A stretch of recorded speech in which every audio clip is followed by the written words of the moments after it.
네, 여러분 안녕하십니까? 석 달 앞으로 다가온 대선, 여야 후보 모두 민생 강화를 통한 중도층 끌어안기에 나서고 있습니다. 이재명 후보는 대학생들과 열띤 토론을 벌였고 윤석열 후보는 약자와의 동행 행보를 시작했습니다. 잠시 뒤 나이트 포커스에서 살펴보겠습니다. 뉴스나이트 먼저 코로나19 집계부터 전해드리겠습니다. 내일 발표될 코로나19 확진자 수, 지금 추세라면 코로나 사태 이후 최다 규모가 되지 않을까 예상되고 있습니다. 오후 6시까지 전국적으로 4,200명 가까운 확진자가 나왔는데 시각 기준으로 볼 때 역대 최다입니다. 자정까지 집계가 끝나면 내일 0시 기준으로 발표될 확진자는 종전 최고 기록이던 지난 4일 5,300여 명을 훌쩍 뛰어넘을 수도 있습니다. 네, 이런 확산세 속에 오미크론 변이도 함께 번질 기미를 보이고 있습니다. 인천의 미추홀구 교회 관련 감염이 퍼지면서 국내 감염자가 하루 사이 12명이 늘었습니다. 문제는 서울에는 대학교에 외국인 유학생 3명이 이 교회를 다녀간 뒤 오미크론에 확진됐다는 점입니다. 대학가를 중심으로 확산 가능성이 커진 셈입니다. 개훈이 기자가 보도합니다. 국내 첫 오미크론 확진자가 다닌 인천의 교회입니다. 교회 문은 굳게 닫혔고 오가는 사람 없이 주변은 썰렁합니다. 벌써 이 교회에서만 29명의 오미크론 감염자가 나왔습니다. 하루 사이 오미크론 변이에 걸린 사람이 또다시 12명이 늘며 국내 오미크론 확진자는 모두 36명이 됐습니다. 오미크론은 이 추세라면 앞으로 아마 한 2달 안에 100% 아니면 우세종이 되는 50% 넘을 기세인데요. 하지만 지금까지 오미크론 확진자 가운데 백신 완료자는 9명뿐, 대다수는 백신 접종을 하지 않거나 완료하지 않았습니다. 이런 가운데 서울에서도 첫 확진자가 나왔습니다. 한국외대와 경희대, 서울대에 재학 중인 외국인 유학생 3명이 오미크론 변이에 감염됐는데 이들 모두 국내 첫 오미크론 확진자 부부가 다닌 인천 교회를 방문한 것으로 파악됐습니다. 서울 대학가를 중심으로 오미크론 변이가 확산할 가능성이 커지면서 방역당국도 예의주시하고 있습니다. 빠른 속도로 지역사회 감염이 이루어지고 있다고 판단되고요. 그 오미크론의 전파력을 고려할 때 한 4, 5일마다 오미크론 확진자 수가 2~3배가량 지속적으로 늘어날 것 같습니다. 방역당국이 오미크론 감염 여부를 확인하기 위해 추적하는 대상자만 1,300여 명이 넘으면서 역학조사 역량도 한계에 달하고 있습니다. YTN 개훈입니다. 네, 방금 들으신 대로 오미크론 확산의 시작은 교회입니다. 코로나19 초기부터 종교시설을 통한 집단 감염이 끊이지 않으면서 정부가 종교계와 방역 조치 강화 방안을 협의하고 있다고 밝혔습니다. 강정규 기자입니다. 국내 코로나19 오미크론 변이의 진원지가 돼버린 인천의 한 교회.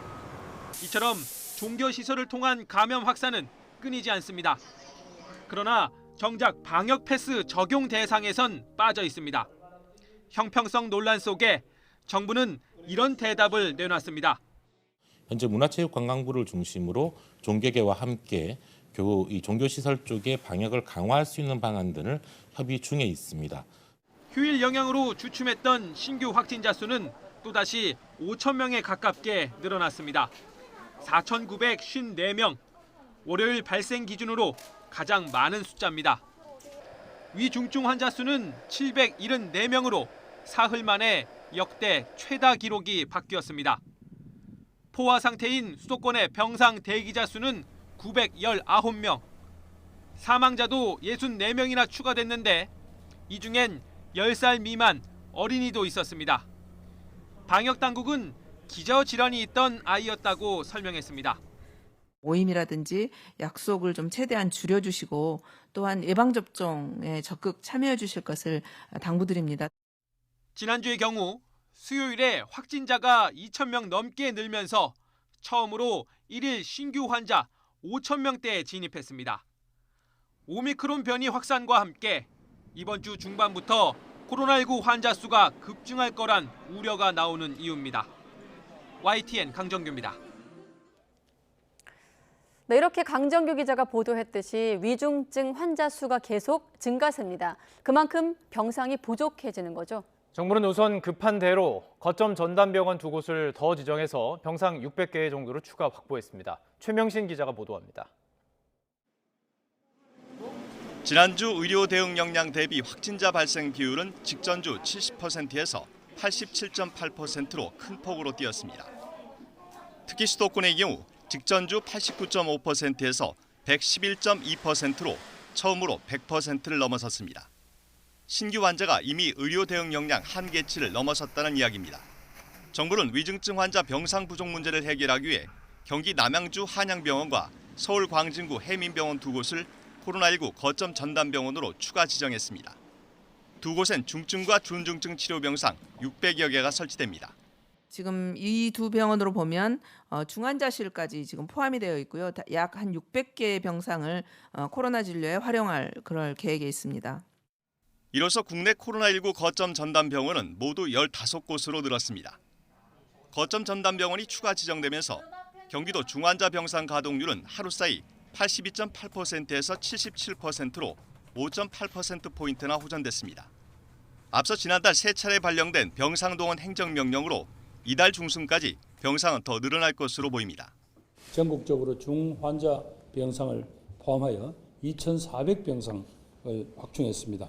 하루 1만 명의 확진자를 감당할 수 있는 수준까지 병상을 지속적으로 확보해 나가겠습니다. 하지만 전문가들은 이미 병상이 포화 상태인 만큼 체육관이나 컨벤션 센터 등을 활용한 임시 병동 구축을 적극 검토해야 한다고 지적합니다. 병원으로 썼던 건물이라든지 아니면 여러 가지 컨벤션 센터, 체육관 어디든지 장치를 하고 병실을 하고 그다음에 의사들은 이 시간별로 할 수도 있고 뭐 하루라든지 여러 가지 그 파트타임으로 고용을 할 수가 있기 때문에 우리는 이런 가운데 의사협회도 현행 재택 치료와 관련해 관리기관을 기존 병원급에서 동네 의용급으로 확대하는 방안을 제안하고 나서 정부의 대응이 주목됩니다. YTN 최명신입니다. 네, 보건당국이 코로나19 백신 접종 대상을 5에서 11세로 확대하는 방안에 대해서 충분한 조사가 필요한 만큼 적용 여부에 대한 결론을 내리는데 시간이 소요될 것이라고 설명했습니다. 홍정희 코로나19 예방접종 대응 추진단 예방접종관리팀장은 5에서 11세 백신 접종에 대해 12에서 17세 소아청소년 접종을 준비할 때와 유사한 방식으로 전문가 자문과 연구 용역, 실제 접종 여부를 결정할 학부모 의사조사 등 충분한 조사가 있어야 한다면서 결정까지 시간이 소요될 걸로 보인다고 말했습니다. 홍 팀장은 또 이달 내 결정이 날 수 있느냐는 질문엔 이달 안에 나올 수 없다고 답하면서 5에서 11세 접종에 필요한 백신이 허가되는 과정도 보고 해외 접종 상황도 살펴보면서 결론 낼 것이라고 밝혔습니다. 네, 정부의 방역 패스 확대 조치에 대해서는 반발이 계속되고 있습니다. 특히 무인 영업점의 불만이 큽니다. 방역 패스를 따르려면 인력을 고용해야 하기 때문인데 그렇다고 정부가 예외를 두기도 쉽지 않습니다. 엄윤주 기자의 보도입니다. 경기도 수원에서 무인 스터디 카페를 운영하는 최부금 씨. 최근 정부의 방역 패스 확대 적용 소식에 고민이 깊어졌습니다. 지난 3년 동안 인건비를 줄이기 위해 무인 단말기를 두며 운영해왔는데 방역 패스를 확인할 직원을 따로 뽑아야 할지 고심하고 있습니다. 보시는 것처럼 입장하기 전 반드시 거쳐야 하는 이 무인 단말기에는 이렇게 체온 측정과 지문 인식까지는 가능한데요.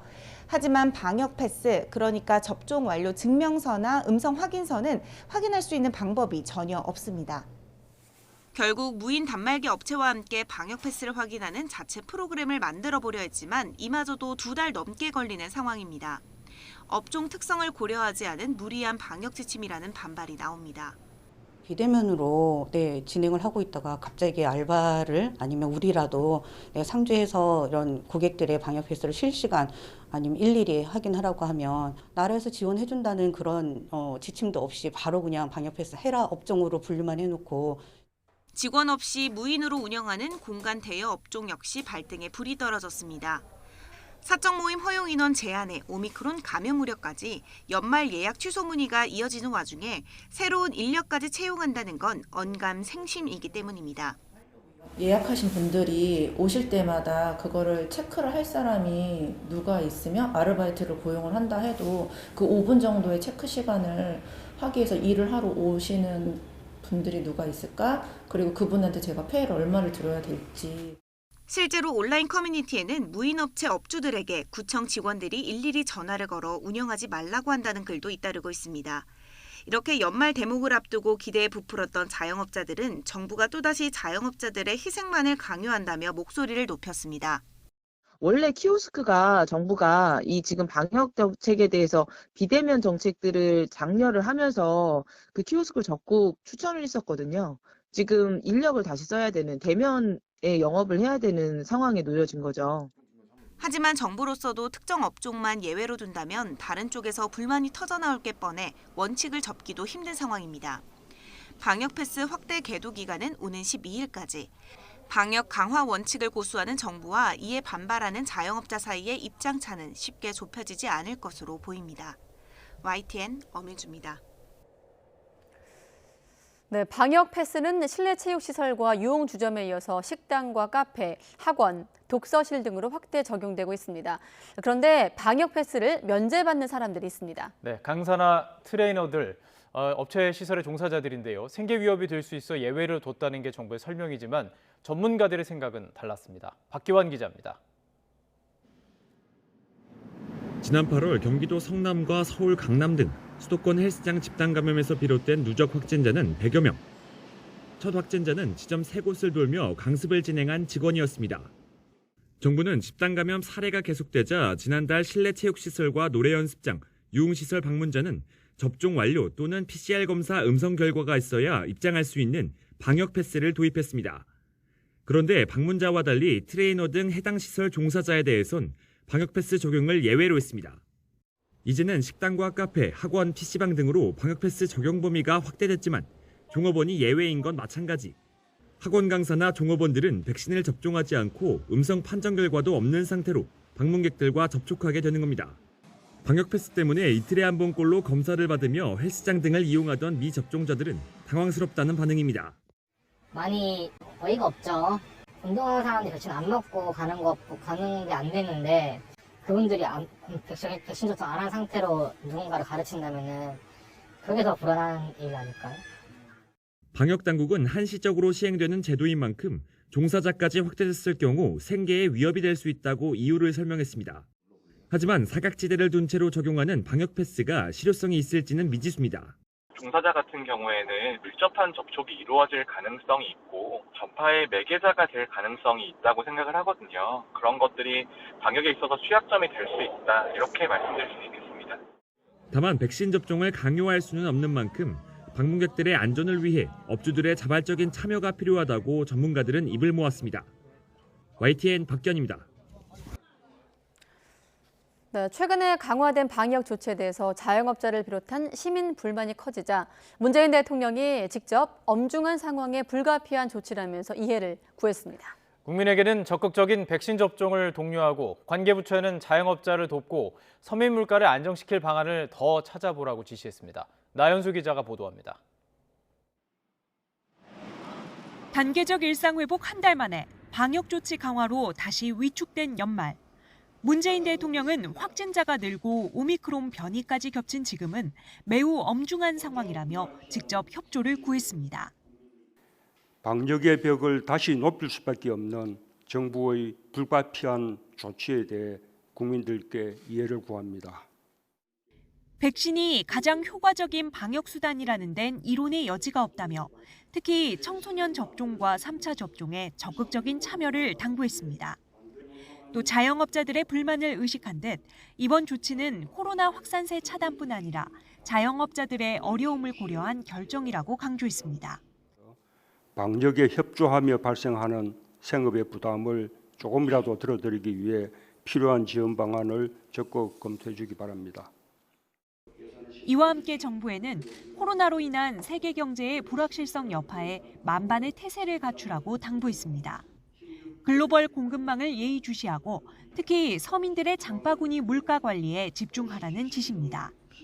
요즘 같은 시기에 서민의 삶을 벼랑 끝으로 몰고 가는 보이스피싱과 사이버 범죄는 반드시 척결해야 할 반사회적 범죄라며 특단의 대책도 주문했습니다. 이어진 국무회의에서 정부는 607조 7천억 원의 내년도 예산안과 예산 배정 계획안을 의결했습니다. 세출 예산 가운데 73%, 역대 최대 규모를 상반기에 투입해 조기에 경제 활력을 되찾겠다는 설명입니다. YTN 나연수입니다. 코로나19 확진자가 급증하면서 재택치료가 늘어나는 가운데 의사협회가 재택치료관리기관을 기존 병원급 위주에서 동네 의원급으로 확대하는 방안을 제안했습니다. 대한의사협회는 오늘 긴급 기자회견을 열고 산소포화도, 발열 체크만으로는 고위험군의 증상 악화를 조기에 인지하지 못해 환자 건강의 위험 상황이 초래될 수 있다고 지적했습니다. 의사협회는 연속적인 진료가 가능한 지역 병의원에서 재택치료자에 대한 모니터링과 비대면 진료를 시행할 수 있도록 하는 방안을 제시했습니다. 네, 대선 후보들의 민심 잡기 경쟁이 치열해지고 있습니다. 먼저 민주당 이재명 후보, 무주택 서민들과 만나 과감한 주택 공급 정책을 펼치겠다면서 현 정부와 차별화를 부각하기도 했습니다. 또 대학생들과는 열띤 토론도 이어갔는데 기본소득, 또 기본금융을 강조하면서 국가 부채를, 그러니까 빚을 무조건 나쁘게 보는 건 바보 같은 생각이라는 발언으로 이어지기도 했습니다. 권민석 기자가 취재했습니다. 부동산 정책을 현 정부의 가장 큰 실패로 꼽아온 이재명 후보가 청장년 무주택자들과 마주 앉았습니다. 집값 폭등으로 내 집 마련의 희망이 사라졌다. 청약 당첨은 로또와 같다는 쓴소리가 이어졌습니다. 분양가를 보고 너무 놀랐어요. 왜냐면 서울도 아닌데 무슨 4, 5억 하니까 사실 제가 2030 세대인데 어리고 그런데 뭐 수입이 많아봤자 얼마나 많겠어요. 이 후보는 진보 정권이 투기 수요 억제에 초점을 맞췄지만 시장은 이를 공급 부족으로 인식해 풍선 효과가 일어났다고 분석했습니다. 이어 과감한 주택 공급 정책으로 전환하겠다며 차별화를 거듭 강조했습니다. 공급을 충분히 늘리는 쪽으로 전환해야 되겠다. 층수나 또 용적률을 일부 완화해서 이제 공급을 좀 늘리는, 민간 공급을 늘리는 방식도 있겠고, 또 공공택지 공급을 지금보다는 좀 과감하게. 실수요자 대출까지 옥죄는 건 현장성이 부족한 금융 통제 사례라며 정부 대책을 개선해야 한다고도 지적했습니다. 서울대 학생들을 만난 자리에선 대표 공약인 기본소득, 기본금융정책으로 청년 민심을 파고들었습니다. 국가 빚이나 개인 빚을 무조건 나쁘게 보는 건 바보 같은 생각이고 미래 자산을 앞당겨 쓰는 게 가치 있다면 그렇게 해야 한다고 설명했습니다. 최저임금제와 주 52시간제 폐지를 언급했다 번복한 윤석열 후보를 향해선 위헌적 발상이라고 날을 세우기도 했습니다. 최저임금 없애버리겠다. 이거는 헌법 파기하겠다 이 얘기거든요. 제가 보기에는 우리 그분 실수하신 것 같은데. 이재명 후보는 전국 시도당 위원장들과 연석회의를 열고는 대선 승리를 위해 함께 뛰어달라고 당부하는 등 당내 결속 다지기에도 주력했습니다. YTN 권민석입니다. 네, 이재명 후보는 또 이 서울대 강연 자리에서 존경하는 박근혜 대통령이라고 하니 진짜 존경한다고 알고 표 얻으려고 존경하는 척하는 것 아니냐고 하던데 전혀 아니라고 말했습니다. 이 후보는 특히 맥락을 무시하는 것이 문제로 우리 국민의 집단 지성 수준을 무시하는 일이라고 밝혔습니다. 이 설명은 지난 3일 전주에서 이뤄진 청년들과의 대화에서 우리 존경하는 박근혜 전 대통령께서 대통령 하시다 힘들 때 대구 서문시장에 갔다는 것 아니냐는 라고 말한 것을 두고 보수표를 의식한 발언이라는 평가가 나오자 이를 반박한 겁니다. 네, 국민의힘 윤석열 후보의 선대위는 살리는 선대위로 이름을 달았습니다. 선대위 출범 이후 첫 행보로는 국민의 안전을 내세우면서 민주당 이재명 후보를 우회적으로 겨냥하기도 했습니다. 박석영 기자가 보도합니다. 국민의힘 윤석열 대선 후보의 선거대책위원회가 살리는 선대위라는 이름을 내걸었습니다. 희망을, 정의를, 국민을, 나라를 살리겠다는 의미를 담았습니다.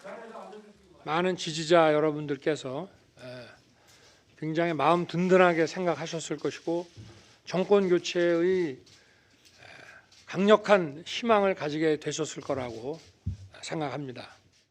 극적으로 합류한 김종인 총괄선대위원장과 이준석 상임선대위원장 등 핵심 인사가 모두 모인 첫 회의는 정권 교체 확신으로 가득 찼습니다. 큰 실수만 하지 않으면 저는 정권을 가져올 수 있다고 하는 그런 확신을 갖고 있습니다. 달라진 국민의힘의 모습 중에서 가장 강점이 되는 것은 젊은 세대의 자발적인 참여입니다. 따라올 테면 따라와 보십시오. 민주당 출신 인사인 금태섭 전 의원과 민주당 복당을 철회한 무소속 이용호 의원까지 선대위 러브콜에 응하면서 외연도 확장했습니다.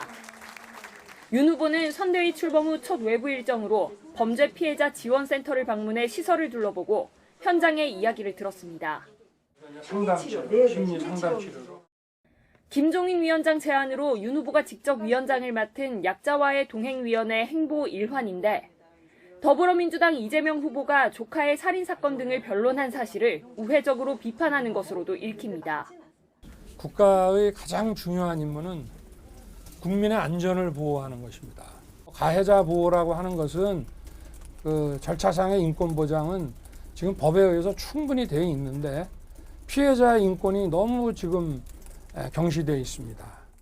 서울 지역 112 신고가 종합되는 서울경찰청 종합상황실을 찾아서는 최근 논란이 된 경찰 부실 대응을 지적하며 국민 눈높이에 맞는 조치를 촉구했습니다.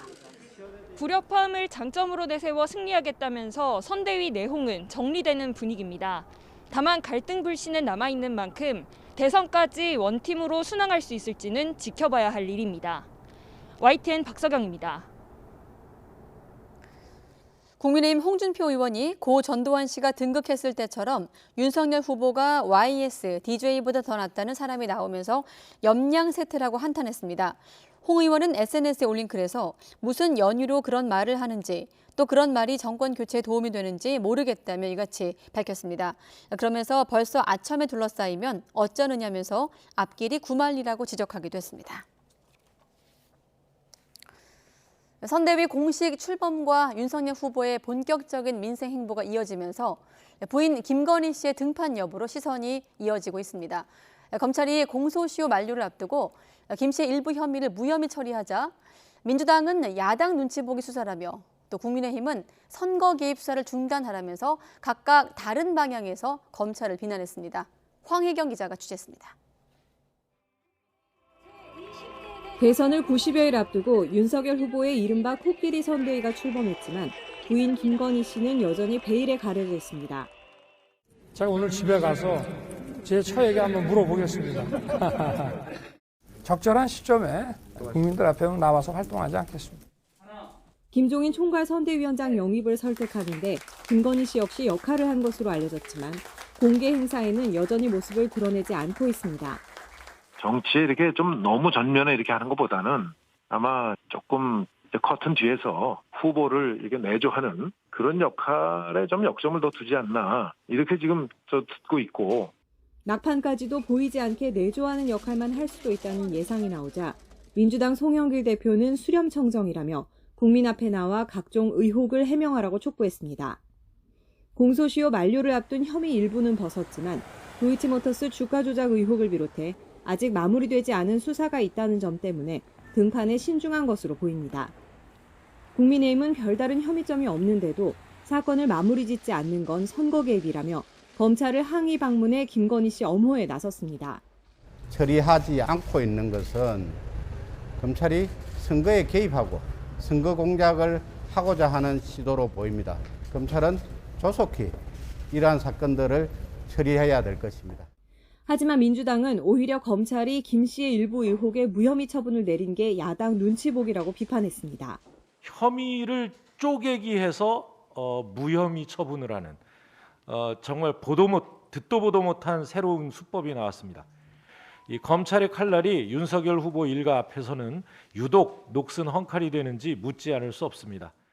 등판을 해도 하지 않아도 김건희 씨의 거취에 관심이 모아지는 상황에서 과연 공개석상에 나와야 할지, 만약 나온다면 언제 어떤 방식이어야 할지 윤 후보 측에서도 고심할 것으로 보입니다. YTN 황혜경입니다.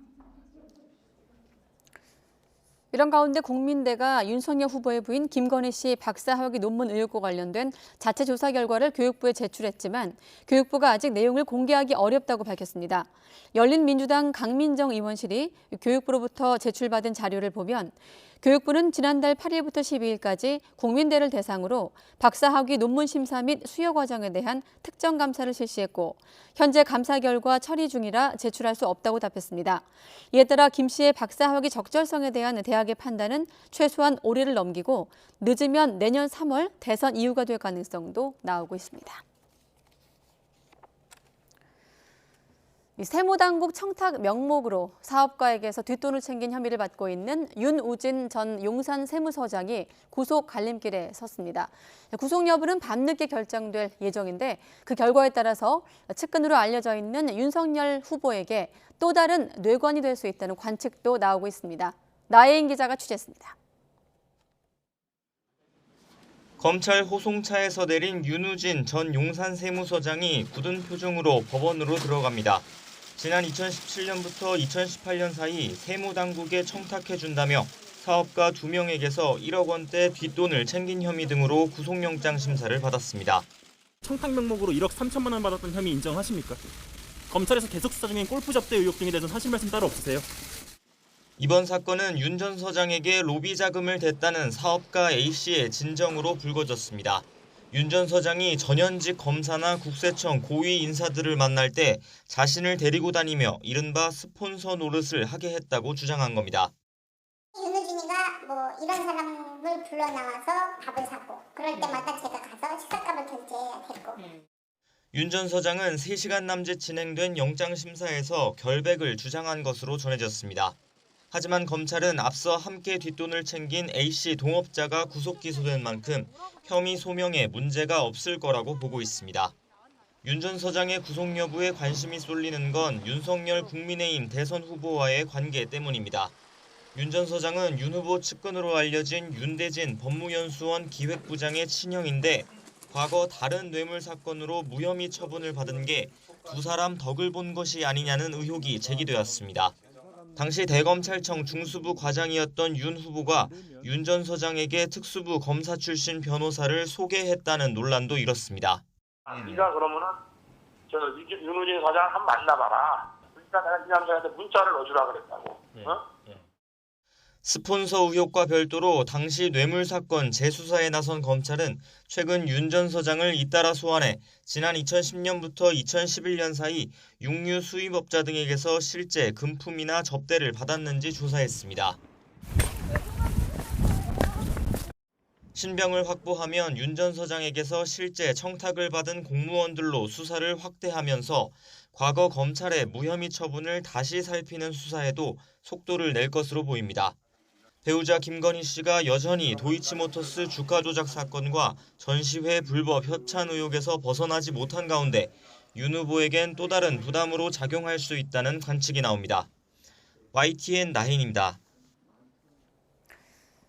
김부겸 국무총리가 홍남기 부총리 겸 기획재정부 장관 아들의 특혜 입원 의혹과 관련해 자녀가 병원에 입원했는데 알아볼 수는 있지 않느냐고 말했습니다. 김 총리는 오늘 출입기자 간담회에서 누구든지 자식이 병원에 입원할 정도가 되면 답답하지 않겠느냐며 이같이 반문했습니다. 그러면서 아직 내용을 다 파악하지 못했다며 청탁금지법에 문제가 되는지는 알아봐야 한다고 덧붙였습니다.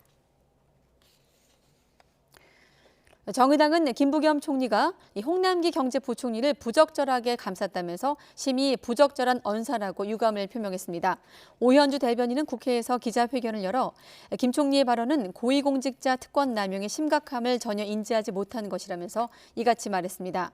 이어 홍 부총리 아들의 특혜 입원 논란은 정권 말기에 나타나는 전형적인 공직기강 해이라며 홍 부총리는 모르쇠로 일관할 게 아니라 시민들 앞에 책임 있는 입장과 태도를 밝히길 바란다고 요구했습니다. 지난해 늘어난 일자리의 절반 이상이 60살 이상 고령층에게 돌아갔습니다. 정부는 청년 일자리 예산으로 수조 원을 썼지만 새로운 일자리는 8만 개 늘어나는데 그쳤습니다. 권남기 기자입니다. 지난해 증가한 일자리 71만 개 가운데 절반 이상은 60살 이상 고령층 일자리였습니다. 반면 2030 청년층 일자리는 8만 개 늘어나는데 그쳤습니다. 정부가 코로나 고용 한파를 막겠다며 지난해 쓴 돈은 33조 6천억 원. 긴급 고용 일자리 대책이 가장 시급합니다. 공공부문을 중심으로 일자리 156만 개 제공에 주력해 나가고자 합니다. 일자리 예산의 효과는 대부분 고령층이 본 셈입니다. 실제로 정부가 지난해 2조 8천억 원을 투입한 직접 일자리 사업의 경우 80% 가까이가 65세 이상에게 돌아갔습니다. 물론 정부는 청년 일자리를 새로 만들기 위해서도 막대한 예산을 썼습니다. 청년을 새로 채용한 기업에 돈을 주는 청년 추가 고용 장려금 1조 4천억 원 등 지난해 정부가 시행한 청년 신규 일자리 대책을 몇 개만 꼽아봐도 3조 원이 훌쩍 넘어갑니다. 하지만 정작 2030 일자리는 8만 개에 늘어나는데 그치면서 일자리 하나당 수천만 원 이상을 쏟아부은 꼴이 됐습니다. 대부분 고용통계 사각지대에 있는 아르바이트 청년들을 제외하고 사회보험이나 연금과 같이 행정에서 확인할 수 있는 일자리로만 만든 통계가 이 정도입니다. 지금 노동 수요가 너무 없어요. 재정으로 쏟아부어가지고 일자리를 창출해내기가 어렵다는 말이거든요. 결국에는 지금 이게 정확하게 재정 지원의 한계를 드러내는 거잖아요. 내년 일자리 예산은 31조 원 수준으로 정부는 또 이름에 청년이 들어가는 수많은 사업을 이어가거나 새로 시작할 계획입니다. YTN 권남기입니다. 12억 이하 주택에 대한 양도세 비과세가 내일부터 시행됩니다. 정부는 오늘 국무회의를 열고 양도세 비과세 기준을 상향 조정하는 소득세법 개정안의 공포일을 내일로 확정했습니다. 이에 따라 내일 양도하는 주택부터 9억 원에서 12억 원으로 올라간 1세대 1주택의 양도소득세 비과세 기준이 적용됩니다.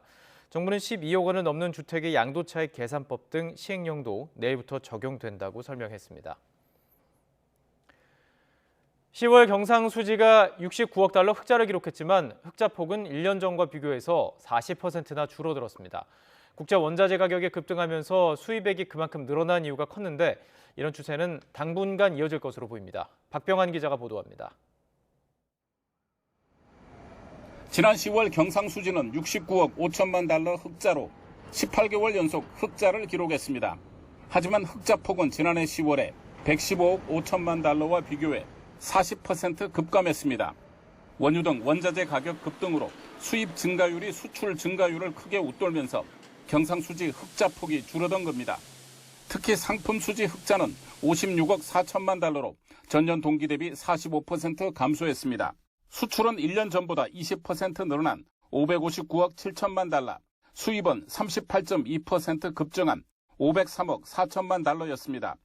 원자재 수입이 대폭 증가해 석유 제품은 266%, 가스는 136%, 원유는 82%가 증가했습니다.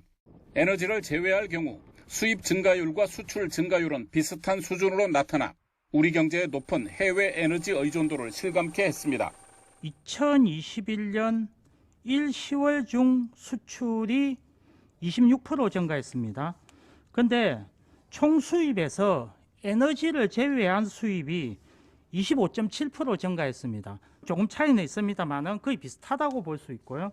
계절적 요인으로 원자재 가격 상승은 이어지고 있어서 연말 경상수지 흑자 폭은 줄어들 것으로 추정됩니다.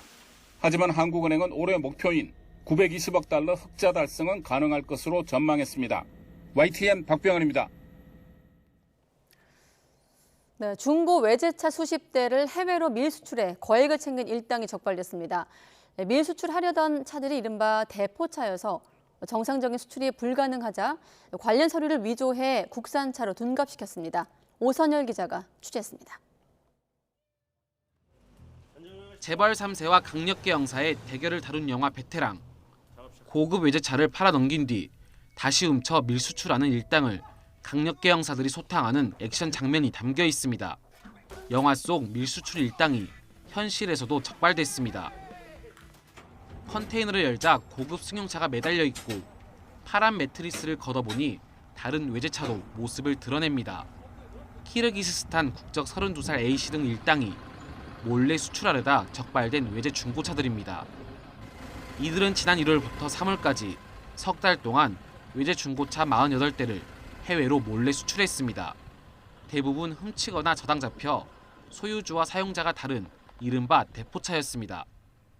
정상적으로는 수출이 어렵자 해당 차량이 국산 중고차인 것처럼 허위로 차량 등록 말소 서류를 꾸몄습니다. 그러고도 범행이 적발되자 불법 체류 중이던 러시아인을 포섭해 거짓으로 자수하게 하기도 했습니다. 사기치거나 사기치거나 이제 훔친 차들인데 이제 계약만 해놓고 차는 이제 안 주고 그러니까 명의를 자꾸 이제 다른 사람 넘기고 현금 거래를 하고 그러다 보니까 저희가 이제 확인이 안 되고. 인천세관은 A씨 등 2명을 관세법 위반으로 구속하고 범행을 도운 4명은 불구속 입건했습니다. YTN 오선열입니다. 네, 그런가 하면 렌터카 가격 비교 업체가 예약금을 받은 뒤에 일방적으로 폐업을 해 피해가 속출하고 있습니다. 지금까지 피해를 봤다는 사람이 무려 700명을 넘어섰는데 한 사람당 수십만 원의 예약금을 떼일 위기에 놓여 있습니다.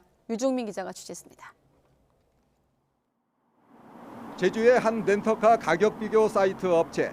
최근 폐업으로 사무실은 텅 비어 있고 직원들의 모습은 찾아볼 수 없습니다. 일방적인 폐업은 고스란히 여행객들의 피해로 이어졌습니다. 이 업체와 계약한 렌터카 업체가 예약 대금을 받지 못하자 곧바로 고객들에게 예약 취소를 통보했기 때문입니다. 여행 계획도 망치고 돈까지 떼일 상황이 된 고객들은 황당할 수밖에 없습니다. 렌터카 업체에서 문자가 왔는데 중개업체에서 비용을 대금 결제를 안 했다고 일방적으로 취소를 한다고 문자가 연락이 왔습니다. 이게 뭔가 싶어 황당했죠. 지금까지 예약금을 떼었다는 사람이 700여 명에 이릅니다. 적게는 10만 원에서 많게는 80만 원까지 피해를 본 것으로 파악됐습니다. 대책을 논의하기 위해 만들어진 SNS 단체 대여방에 피해자들이 계속 몰리면서 피해 규모는 더 늘어날 것으로 보입니다. 렌터카 업체 피해도 큰 것으로 알려졌습니다.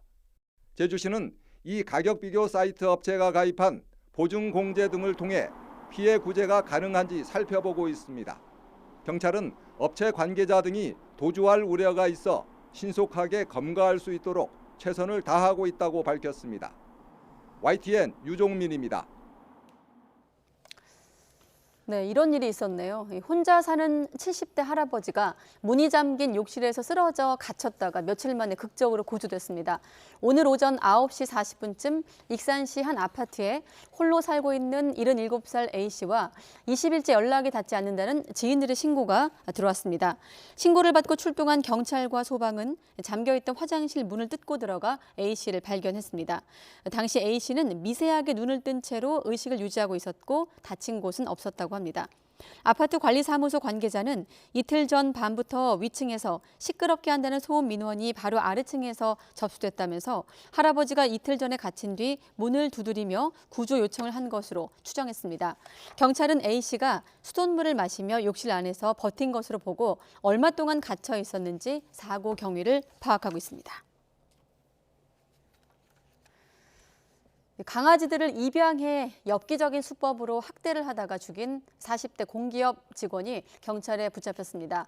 이 남성은 자신이 사는 아파트 화단에 강아지 사체를 묻어 범행을 숨기려 했습니다. 김민성 기자가 취재했습니다. 어둠 속에서 손으로 땅을 더듬는 사람들. 이리저리 흙을 파내려 가던 그때 뭔가 이상한 게 느껴집니다. 강아지 사체입니다. 뒷다리죠. 그러면 이쪽으로 이렇게 묻히는 것 같은데. 꼬리냐? 이튿날 같은 곳에서 다시 시작되는 수색 작업. 또다시 죽은 강아지가 나오는데 이런 식으로 발견된 사체가 8구나 됩니다. 강아지들을 땅에 묻은 건 공기업 직원인 41살 남성. 사택으로 쓰는 아파트 화단에 묻어 증거를 감췄지만 주변 시선을 완전히 피할 순 없었습니다. 어떻게 해서 다쳤냐? 그랬더니 높은 데서 떨어졌다. 병원은 데리고 가봤냐? 했더니 작대를 않더라고요. 그리고 나서 이제 걸으라고 내려놨는데 강아지가 걷질 못해. 숨진 강아지들은 두개골이 부서졌거나 몸 전체에 화상 자국이 있는 등 학대 정황이 뚜렷한 상태였습니다. 조사 결과 이 남성은 지난 3월부터 10월까지 온라인 카페 등에서 푸들 19마리를 분양받아 상습적으로 학대해온 것으로 드러났습니다. 구속영장이 한 차례 기각됐지만 경찰은 사안이 심각하다고 보고 영장 재신청을 검토하고 있습니다. 동물 학대에 대해서 국민들이 심각하게 봐야 되고 있기 때문에 저희 경찰에서도 이 사안을 중대하게 바라보고 있습니다. 따라서 본 사건에 대해서 신속하게 수사하도록 하겠습니다. 동물단체는 추가 범행이 우려된다며 엄벌을 촉구하고 있습니다. 19마리나 그랬다고 하는 것이 연쇄살인마하고 정말 다를 게 없더라고요. 근데 이건 정상적인 사람이 할 수가 없는 짓이거든요. 저는 그래서 이 사람은 사회와 격리가 되어야 된다고 생각을 하는 거죠. 경찰은 피해자를 상대로 여죄를 추궁하는 한편 사라진 개 11마리의 행방을 찾고 있습니다. YTN 김민성입니다. 미국이 베이징 올림픽 외교적 보이콧을 결정하자 중국은 대가를 치를 것이라고 경고했습니다. 2028년 미국 LA 올림픽 때 중국의 비슷한 보복 가능성이 있는데 당장 미국의 비축유 방출 요청을 거부할지 관심입니다. 베이징에서 강성웅 특파원의 보도입니다. 중국의 반발은 예상보다 강하게 나왔습니다. 단호한 대응을 선언한 중국은 미국이 중요 협력 분야에서 손해를 보게 될 거라고 예고했습니다. 美方将为其错误行径付出代价，请大家拭目以待. 중국은 미국이 문제 삼은 신장에서의 인종 말살 주장도 사실이 아니라고 반박했습니다. 이제 관심은 중국이 경고한 대응 조치에 모아지고 있습니다. 당장 바이든 대통령의 요청을 중국이 수용한 전략 비축유 방출에 협조하지 않을 가능성도 있습니다. 중국이 2028년 LA 올림픽 때 가서 똑같이 외교적 보이콧으로 보복할 가능성도 거론되고 있습니다. 미국의 이번 외교적 보이콧 결정을 동맹국들이 얼마나 뒤따를지도 큰 변수입니다. 백악관은 각국이 알아서 판단하면 된다는 입장입니다. We have informed them of our decision, and obviously we will leave it to them to make their own decisions. 뉴질랜드는 지난 10월 미국과 무관하게 안전 문제로 외교 사절을 보내지 않기로 했다고 밝혔습니다. 일본과 영국, 프랑스, 독일 등은 국익이냐 명분이냐를 놓고 막판까지 탐색전을 펼칠 전망입니다. 신장 인권 문제를 이유로 미국이 외교적 보이콧을 결정하면서 베이징 동계올림픽의 이미지는 손상되고 미중 갈등은 더 심해지게 됐습니다. 베이징에서 YTN 강성웅입니다. 이 같은 움직임에 미국과 중국 사이에 낀 우리 정부는 부담이 커졌습니다. 베이징 올림픽을 한반도 평화 진전의 계기로 삼으려던 구상에도 차질이 예상됩니다. 한현희 기자가 보도합니다. 가장 먼저 타격을 받는 건 문재인 정부가 임기 막판 외교 역량을 총집중하고 있는 종전선언 구상입니다. 베이징 올림픽을 발판 삼아 한반도 평화 프로세스 재가동에 물꼬를 트려던 구상에 차질이 불가피해졌습니다. 우리 정부는 베이징 올림픽과 종전선언은 직접적인 관련이 없다며 선을 그어오긴 했지만 베이징 올림픽하고 종전선언이 반드시 서로 불가분의 관계로 연결되는 걸로 이렇게 해석하고 접근할 필요는 저는 없다 이렇게 생각합니다. 보이콧 선언으로 남북 미중 정상이 한자리에 모일 가능성은 사실상 사라진 만큼 평화 진전에 동력을 잃을 수 있습니다. 더 큰 문제는 미국과 중국 두 나라 사이에서 균형을 유지해온 우리나라가 선택을 강요받을 수 있다는 점입니다. 일단 지금까지 직접적인 요청은 없는 상태입니다. 미 측은 이번 결정에 대해서 외교 경로를 통해 우리 측에 미리 알려온 바 있습니다. 보이콧 동참 요구 등 관련 요구를 해온 바는 없습니다. 미국과 중국 모두 표면적으로는 한국의 특수성을 이해한다는 입장입니다. 하지만 보이콧 분위기가 전 세계적으로 확산되고 미중 갈등이 더욱 악화될 경우 미국의 동맹국인 우리 역시 파고를 피해가기 어려울 전망입니다. YTN 한현입니다.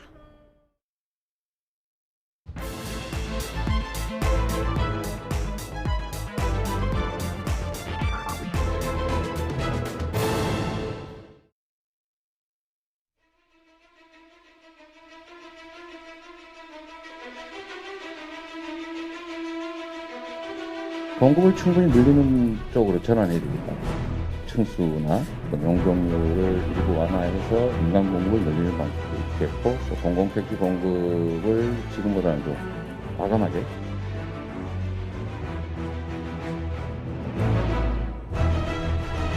최저임금 없애버리겠다. 이거는 헌법 파기하겠다 이 얘기거든요. 그분 실수하신 것 같은데.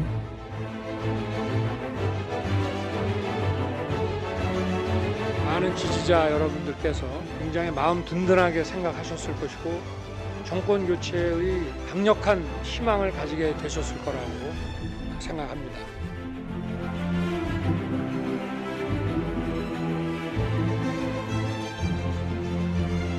가해자 보호라고 하는 것은 그 절차상의 인권 보장은 지금 법에 의해서 충분히 되어 있는데 피해자의 인권이 너무 지금 경시되어 있습니다.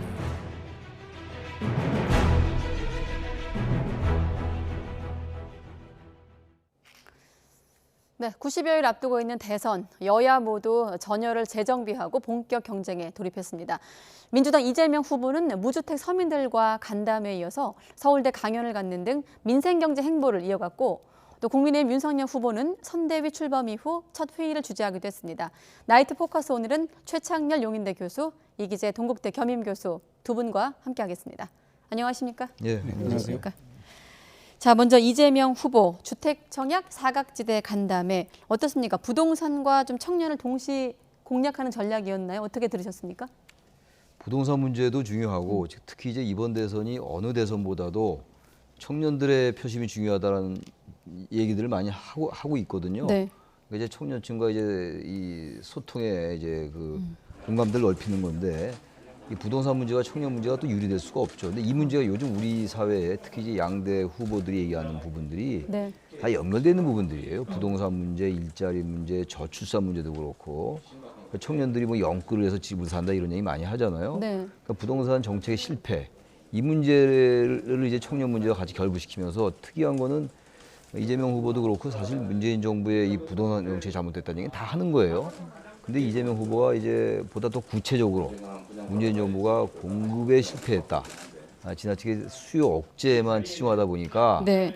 정책이 실패했다는 얘기를 그냥 원론적으로 하지 않고 구체적인 부분까지 지적하면서 이제 문재인 정부의 부동산 정책의 실패를 거론하는 것, 이게 굉장히 특이한 변화라고 볼 수가 있습니다. 네. 특히나 임대차 3법 맹점 관련해서는 현실을 모르는 것은 잘못이 아니고 죄악이다, 이렇게 또 강도로 이렇게 비판하게 되는데, 간담회 나온 발언 잠깐 들어보고 또 이 교수님께 질문 드리도록 하겠습니다.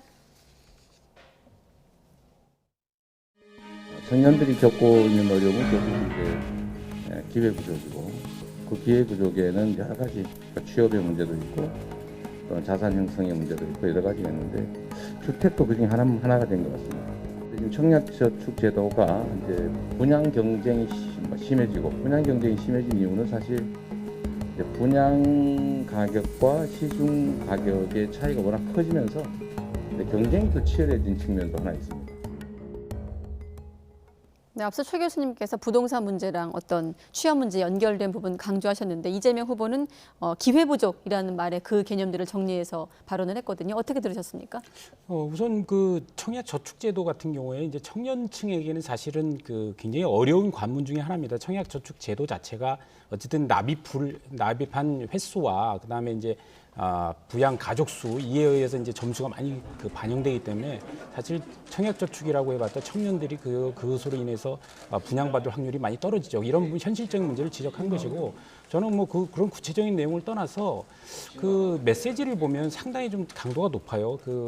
그러니까 문재인 정부를 계속 비판을 해왔던 국민의힘이나 이제 보수층에서 이제 지적했던 여러 가지 내용들이 다 들어가 있거든요. 예를 들어서 수요 억제 정책에 너무 치중해서 공급을 제대로 안 했다라든가, 혹은 대출 규제를 너무 옥죄이는 문제라든가, 그다음에 임대차 3법 같은 경우에 현장을 무시했다라든가, 이런 아주 강도 높은 문재인 정부의 부동산에 대해 정책에 대해서 국민들이 비판하는 부분들을 거의 다 수용해서 얘기를 하고 있거든요. 그런 점에서는 확실하게 차별화 전략을 걷고 있다, 이렇게 좀 봐야 될 것 같고, 어제 이제 소상공인 지원 정책과 관련해서도 정부의 그 정책을 강도 높게 비판했는데, 오늘 또다시 이렇게 부동산 정책의 어떤 단순히 추상적인 게 아니라 그동안 국민들이 비판했던 요소를 지적함을 통해서 확실하게 문재인 정부하고 선을 긋고 나가고 있다, 이런 점을 이제 관찰해서 이제 볼 수 있을 것 같습니다. 네. 자, 또 그런가 하면 후드티, 모자티를 입고, 지난번 윤석열 후보도 빨간색 모자티 입고 부산 유세를 했는데, 이번엔 이재명 후보가 모자티를 입고 대학생, 서울대 학생들을 만나서 경제 관련 토론회를 했습니다. 아무래도 대학생들이다 보니까 좀 사회에 대한 고민이 많아서인지 다각적이고 좀 이론과 좀 실제가 혼합되어 있는 질문이라고 해야 될까요? 여기에 대한 질문이 많았는데, 본인이 갖고 있던 어떤 경제 철학을 좀 녹인 기회가 될 수도 있었을 것 같은데, 어떻게 좀 들으셨습니까? 저 보도를 보니까 이 서울대 강의가 금융경제에 관련된 강의래요. 네. 강의 시간에 이제 그 교수가 섭외를 해서 초청한 이런 이제 네. 형식이었어요. 그러니까 이제 어느 계층보다도 보다 전문적인 얘기를 할 수가 있었겠죠. 그리고 청년들이니까 일단 학생들이 청년들의 문제점도 얘기할 수가 있고. 근데 일방향이라기보다 쌍방향 토론이 굉장히 열띤 그러니까 뭐 토론이더라고요. 강의니까 질의응답이 가능한 거잖아요. 그러니까 대개 후보들이 이제 유권자들과의 접촉면을 넓히면 일단 뭐 대단히 좋은 거죠. 더 SNS가 아무리 발달됐다 하더라도 막상 대면해서 질의응답을 나누고 소통하는 게 훨씬 효과적일 수가 있겠죠. 특히 학생들과의 강연이라든지 이런 것도 굉장히 중요한 거거든요. 이재명 후보가 아무래도 정책적인 이해도가 높다라고들 많이 평가를 하잖아요. 예. 경기도지사와 성남시장 등 이 현장에서 행정을 많이 해봤기 때문에 아마 그런 점에는 상당히 강점이 있을 거예요. 그리고 이제 청년들의 질의에 답변도 하고 학생들의 궁금한 거 이런 거 답변하는 과정에서 자신의 어떤 정책적인 주안점이라든지 또 공약이라든지 이런 것들을 이제 홍보할 수 있으니까 대단히 좋은 기회를 활용하는 것 같은데 문제는 아무튼간에 이 청년들에 대해서 문제를 지나치게 청년층에만 국한해서 보는 건 저는 잘못된 것 같아요. 이재명 후보를 얘기하는 게 아니라 여야 일반적으로 모두 청년 문제 너무 동떨어져 생각하면 안 돼요. 우리 사회 전체 문제와 연계되는 문제들이거든요. 제가 아까 그래서 청년 문제와 부동산 문제가 다 연계돼 있다라는 그런 말씀드렸는데 이것도 마찬가지거든요. 자꾸 청년들의 표심이 중요하다고 하니까 청년들에게만 무슨 뭐 혜택이 주어지는 듯한 이런 정책 공약 같은 거 이런 것들은 오히려 청년들에게 거부감을 줄 수가 있어요. 제가 학생들한테 강의하면서 그런 걸 많이 느끼거든요. 청년들에게 무슨 이제 수당이라든지 이런 걸 주는 것들을 자신들의 미래에 대한 부담으로 생각하는 학생들이 의외로 많아요. 그런 것들을 같이 대화하는 시간이었다고 일단 봅니다. 네, 저희가 앞서 대표적인 발언들을 몇 개 모아봤는데 경제는 과학처럼 보이지만 사실은 정치다라는 발언도 있었고 또 국토 보유세에 대한 어떤 평소의 철학을 밝히기도 했거든요. 국민이 동의하지 않으면 자제하겠다. 또 가상화폐에 대한 질문도 현장에서 나온 것으로 들었는데 여기에 대한 어떤 공공이 좀 그런 이익들을 확보할 방법도 생각해야 되는데 여러 가지 좀 구체적인 대안들을 제시했거든요. 교수님은 어떻게 들으셨습니까? 그렇죠. 아무래도 그 서울대 경제학부의 젊은 청년들이 뭐 가상화폐뿐만 아니라 뭐 주택 정책 그다음에 이재명 후보가 얘기했던 뭐 기본소득이나 국토보유세 등 관련해서 아주 뭐 경제학부 학생답게 뭐 예리하게 질문들을 많이 던졌던 것 같고요.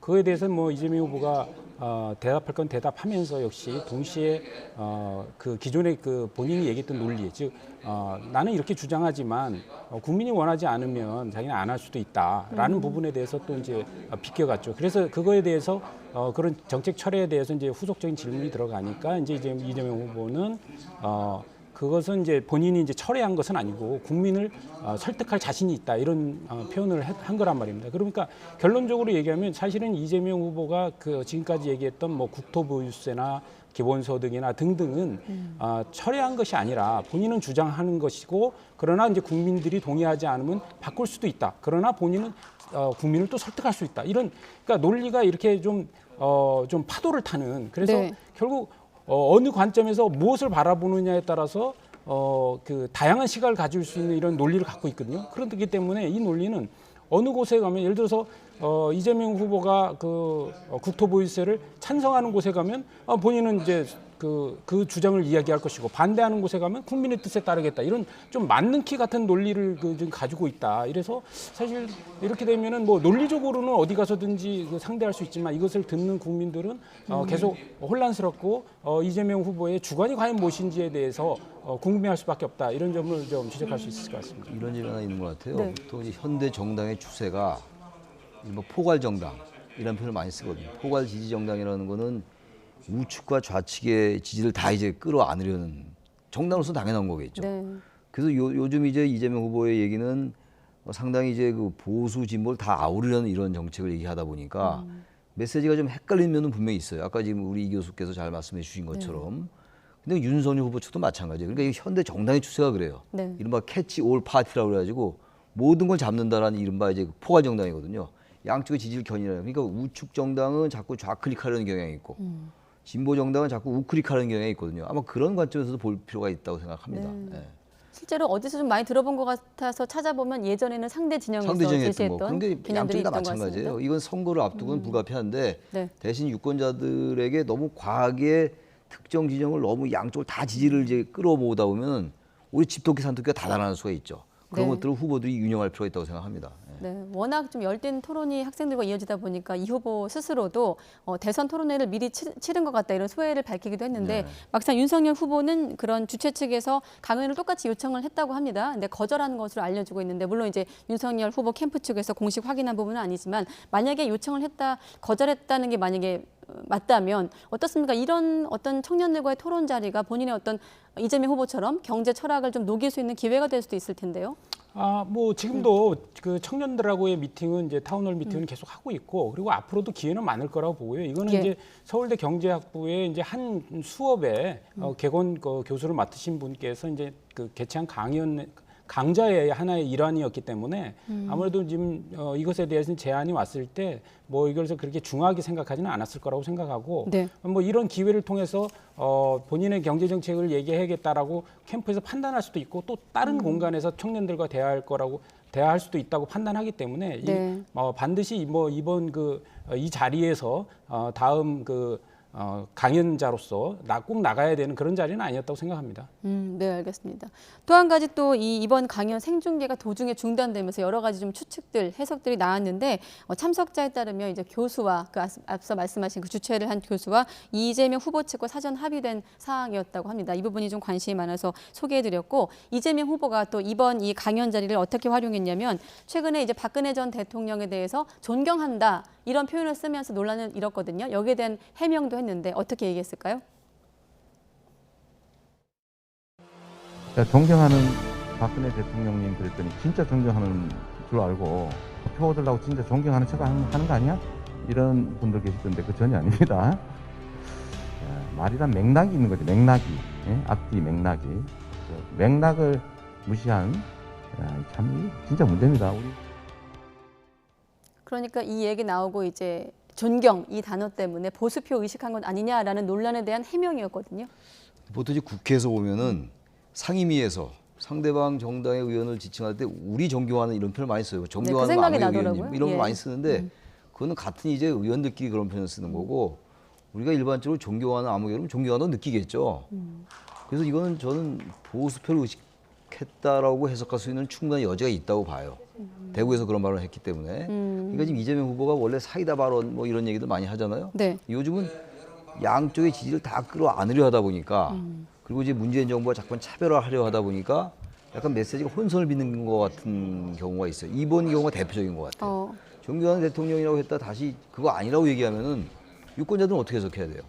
그래서 이 부분은 너무 어떤 장소나 어떤 뭐 지역 이런 것들을 의식하지 말고 이재명 후보가 평소에 가지고 있던 소신을 그대로 얘기하면 될 것 같아요. 근데 이제 점점 선거일이 가까워지고 정권 교체로는 높아지고 어떻게든 정권과 차별화는 해야 되고 이러다 보니까 발언이 자꾸 양쪽을 너무 그러니까 포괄 지지 정당의 차원에서 양쪽의 지지를 견인하기 위해서 좀 우크릭하는 건 좋은데 이게 냉탕과 온탕을 너무 왔다 갔다 하면은 이게 그 정도를 넘게 돼요. 이 접점을 잘 조화시켜 나가는 게 이게 정치적 하나의 리더십이기도 하고 실력이기도 한데 그 부분은 이재명 캠프 측에서 좀 유념할 필요가 있어요. 존경한다고 했다 또 존경하지 않는다고 얘기하면 어떻게 해석을 해야 되나요? 그건 당연히 그래서 너무 보수표 의식했다라는 발언을 할 수 있는 것이고 아니면 후보가 보수표 의식할 수 있어요. 그걸 탓할 수 없는 거 아니겠어요? 윤석열 후보도 합리적인 진보를 끌어안겠다고 얘기했고 네. 그러나 이 메시지가 너무 왔다 갔다 하면은 유권자들에게 혼선이 올 수 있고 오히려 지지와 연결이 안 될 수 있다라는 측면이 있다라는 겁니다. 그러니까 이재명 후보가 이제 그 말이 아니라 맥락을 봐야 된다고 얘기를 했는데 사실 그 맥락을 봐도 저는 이해가 안 가는 부분이 있어요. 그 맥락이 뭐였냐면 청년들이 이제 그런 질문을 한 거예요. 그 어떤 행사장에 갔더니 이재명 연호하는 게 자기들한테 너무 익숙치 않다. 그러니까 이재명 후보가 정치인들은 그런 거에 힘을 받는다. 그래서 존경하는 박근혜 대통령도 힘들 때는 서문시장 같은 데 가더라. 이런 표현에서 한 거거든요. 결국 네. 뭐냐면 강하고 강단이 있었던 박근혜 대통령도 그런 지지자의 연호가 필요했다. 이런 차원에서의 맥락을 갖고 얘기를 한 건데 지금 이제 다시 이제 그 맥락을 안 보고 존경하는 이란 표현을 가지고 자신에 대해서 이제 얘기하는 것에 대해서 또 문제를 삼는 건데 사실 이게 치고 빠지고 이게 이제 그 이재명 후보가 이게 능수능란한 것 같아요. 그러다 보니까 이거를 본인이 볼 때는 뭐 그 맥락을 다 갖고 있을지 모르겠지만 이걸 지켜보는 많은 그 국민들이나 이런 사람들은 국민들은 이렇게 이렇게 그 항상 이렇게 표변하는 그 모습을 이렇게 지적할 수밖에 없는 그런 상황이 있다고 봅니다. 네, 알겠습니다. 존경하는 두 교수님과 다음 질문 넘어가도록 하겠습니다. 자, 이를테면 친문으로 분류되는 윤건영 또 의원의 발언이 또 화제가 되고 있습니다. 진실한 성찰, 5년 평가 성찰해야 된다 이런 발언을 했거든요. 현 정부를 향해서. 이거 윤건영 의원이 아주 그 스피커로서 그 이제 문재인 정부의 그쪽 진영의 상당히 큰 스피커거든요. 방송에도 많이 나오고 네. 그리고 이제 국민의힘에 대해서 굉장히 따갑게 강도 높은 비판을 해왔던 사람이에요. 근데 이제 이 지금 정권에 대해서 성찰해야 된다 이렇게 얘기하는 거는 뭐 정권 교체론을 의식하는 것 같아요. 그러니까 이재명 후보가 당선되면 이것은 사실상의 정권 교체다라는 얘기를 하고 싶은 거겠죠. 그래서 지금 아까도 뭐 이재명 후보의 뭐 부동산 정책 정부의 실패를 이재명 후보가 비판하고 이런 걸 언급했습니다만 아마 그런 맥락인 것 같아요. 과거에도 보면은 어쨌든 집권 정권을 공격하면서 차별화하는 경향이 거의 대부분이었어요. 그래서 청와대에서 일단은 그걸 이제 이른바 암묵적으로 용인하면서 나를 밟고 넘어가라 뭐 이런 이제 메시지라고 해석을 하는 건데 지금 또 문재인 문재인 대통령의 국정 운영 지도가 또 의외로 높아요. 물론 부정 여론이 더 높긴 합니다만 네. 역대 대통령들에 비해서는 여전히 문재인 대통령의 지지율이 낮다고 할 수 없는 거거든요. 그러니까 차별을 하긴 하는데 대단히 곤혹스러운 것 같아요. 완전히 문재인 대통령의 지지율이 낮으면 마음 놓고 차별을 할 텐데 네. 보다 강도 높게 비판하겠는데 그렇게 하기엔 또 굉장히 꺼리껴져요. 여전히 문재인 정부를 지지하는 사람들이 많다는 거 아니에요? 그럼 집토끼가 살아날 수가 있는 거거든요. 그렇다고 계속 뭐 이제 문재인 정부를 안고 갈 수도 없는 노릇이 그러다 보니까 드디어 윤건영 의원까지 참전을 한 거다. 현 정부의 차별화나 현 정부의 공격에 대해서 이게 아마 강도 높아질 거예요. 대신 이런 강도가 높아질 때 청와대와의 관계 이런 것들 여전히 문재인 대통령 레임덕이 아니거든요. 과거 정권과 차별을 했던 후보들은 다 레임덕인 상태였어요. 노무현 대통령도 레임덕이었고. 근데 이거 전혀 아니기 때문에 이게 아마 이재명 후보 선대위의 가장 큰 고심거리라고 생각을 해요. 아마 그런 맥락에서 윤건영 의원이 이런 얘기를 했는데 아무튼 너무 정치공학적인 접근하는 거라고 볼 수 있지만 어차피 대선은 정치공학이에요. 그런 면에서 윤건영 의원이 조금씩 이제 발언의 그 방향 같은 걸 좀 트는 거라고 생각합니다. 일단. 네, 알겠습니다. 자, 이번엔 대대적인 출범식과 함께 선대위를 띄운 윤석열 후보 측 동향으로 넘어가 보도록 하겠습니다. 첫 회의를 주재했는데 뭐 여러 번 언급했듯이 선대위 이름이 살리는 선대위입니다. 네. 네, 아니 뭐 살리는 선대위라고 이름을 지었던데 저는 그 네이밍을 보고 아주 잘했다라는 생각이 들어요. 왜냐하면 슬로건을 정할 때 이게 정치권에서는 이제 그 두 가지를 유념해야 됩니다. 하나는 일단 쉽고 이해하기 그리고 우리가 보편적으로 많이 듣던 단어를 쓰는 게 좋습니다. 어려운 단어보다는. 그다음 네. 두 번째는 자신들의 장점을 잘 살리면서 상대의 약점을 파고드는. 그래서 대립각을 잘 갖추는. 요게 이제 두 가지가 이제 슬로건에 필요한데 살리는 선대위라는 게 결국 이제 정의도 살리고 국민도 살리고 나라를 살리겠다 이런 이제 사실 이게 국민들 그러니까 보수 진영 특히 이제 보수층 같은 경우는 지금 나라가 굉장히 위기에 몰려 있고 그리고 거의 존망 상태에 가 있다 이런 생각 그러니까 현실 인식을 하고 있기 때문에 결국 이제 국가를 살리고 국민을 살리는 선대위가 되겠다 이런 식으로 각을 잘 잡은 것 같고요. 네. 그래서 좀 쉽기도 하고 이번에 뭐 그것은 좀 상당히 설득력이 있어 보인다 이렇게 평론할 수 있을 것 같습니다. 네, 교수님은 어떻게 들으셨습니까? 살리는 선대위. 살리는 선대위 그러니까 들어오는 게 별로 없어요. 무엇을 살리겠다는 거지. 그러니까 거기 뭐 희망도 살리고 정의도 살리고 다 살리겠다라고 해서 오히려 포괄적인 의미가 있으니까. 저기 뒤에 있죠. 네. 뭐 저기 이제 화면에 나오는데 그렇게 해석할 수 있는데 아무리 간단 명료한 메시지라도 뭔가 딱 떠오르는 게 없어요. 살리는 선대위? 이재명은 합니다. 이재명은 무엇을 한가? 무엇을 하나? 이것도 좀 목적어가 없고 이것도 좀 목적어가 없어요. 그 양쪽 캠프가 다 지금 후보 선대위들이 좀 간단하게 뭔가 이제 상상력을 자극하는 아마 그런 전략을 쓰는 것 같아요. 열어두기? 이를테면? 각자 해석해라 이런 얘기예요. 살리는 선대위 그러니까 뭘 살리겠다는 거지? 이런 의미를 가질 수가 있거든요. 아마 그러한 걸 노린 것 같은데 저는 개인적으로 볼 때 그렇게 다 와닿는 자, 그럼 네이밍은 아닌 것 거꾸로 정권 교체가 목적이라면 뭘 살려야 된다고 보십니까? 뭐 여러 가지 있죠. 뭐 대상. 아까 나왔지 희망, 정의, 국민, 뭐 나라를 살리자 이런 얘기인데 네. 살리는 선대위 뭐가 죽었나? 옛날에 과거에 YS 대통령이 역사를 바르셔니까 언제 역사가 거꾸로 졌냐 이런 비판도 했잖아요. 그래서 저는 살리는 선대위는 전 네이밍, 이름으로서는 썩 훌륭한 이름 같지 않아 보입니다. 그런데 이런 것들이 뭐 그렇게 선거 승패를 좌우하는 건 아니에요. 그러나 이 자체만 평가라고 그런다면 저는 그렇게 높은 점수 주고 싶지는 않다. 그런 생각입니다. 네, 살리는 선대위 명명에 대한 두 분의 판단은 극명하게 엇갈리네요. 자, 이번엔 윤석열 후보의 민생 행보도 살펴보도록 하겠습니다. 범죄 피해자 지원센터를 방문하는 것으로 이른바 약자와의 동행 행보를 시작했습니다. 발언 들어보시죠. 국가의 첫 번째 임무는 국민의 안전 보호입니다. 범죄를 예방해야 되고 또 범죄가 실제로 발생했을 때는 그 범죄자에 대한 그 적법 절차에 따른 처벌도 중요하지만 그 피해자에 대한 또 지원과 보호가 중요하기 때문에 범죄 피해자는 어떠한 경우라 하더라도 이 트라우마라든가 이런 많은 또는 경제적인 어려움에 처할 수도 있고 해서 범죄 피해자는 기본적으로 사회적 약자라고 봐야 됩니다. 네, 범죄 피해자의 인권을 강조했습니다. 첫 행보로 범죄 피해자 보호, 치안 등 약자에 대한 어떤 두터운 지원을 첫 행보로 정한 이유, 그 배경은 어디에 있다고 보십니까? 우선 저는 일단 기본적으로 잘했다는 생각이 들어요. 왜냐하면 우리가 범죄 피해에 대해서 우리가 그 어떤 범죄 사건이 있었을 때 그 어떤 형사처벌, 그러니까 범죄자에 대한 처벌에만 그 집중돼 있지, 우리가 사회가 선진화되면 될수록 그 피해자에 대한 정신적인 피해와 어떤 사회적인 어떤 적응 이런 것들도 신경을 많이 써야 된다는 측면이 있거든요. 네. 그런 의미에서의 지금 현재 국민의 의식 수준에 부합하는 행보였다는 생각이 들고, 저는 그러나 이제 어쨌든 간에 이제 정치의 행보였기 때문에 목적은 있었다고 생각하고, 목적은 저는 두 가지라고 생각합니다. 하나는 본인이 이제 평생 검사를 해왔지 않습니까? 그러다 보니까 범죄와의 전쟁을 해왔기 때문에 어쨌든 국민의 안전, 치안 이런 부분에 대해서 본인이 가장 적임자임을 강조하는 거 하나.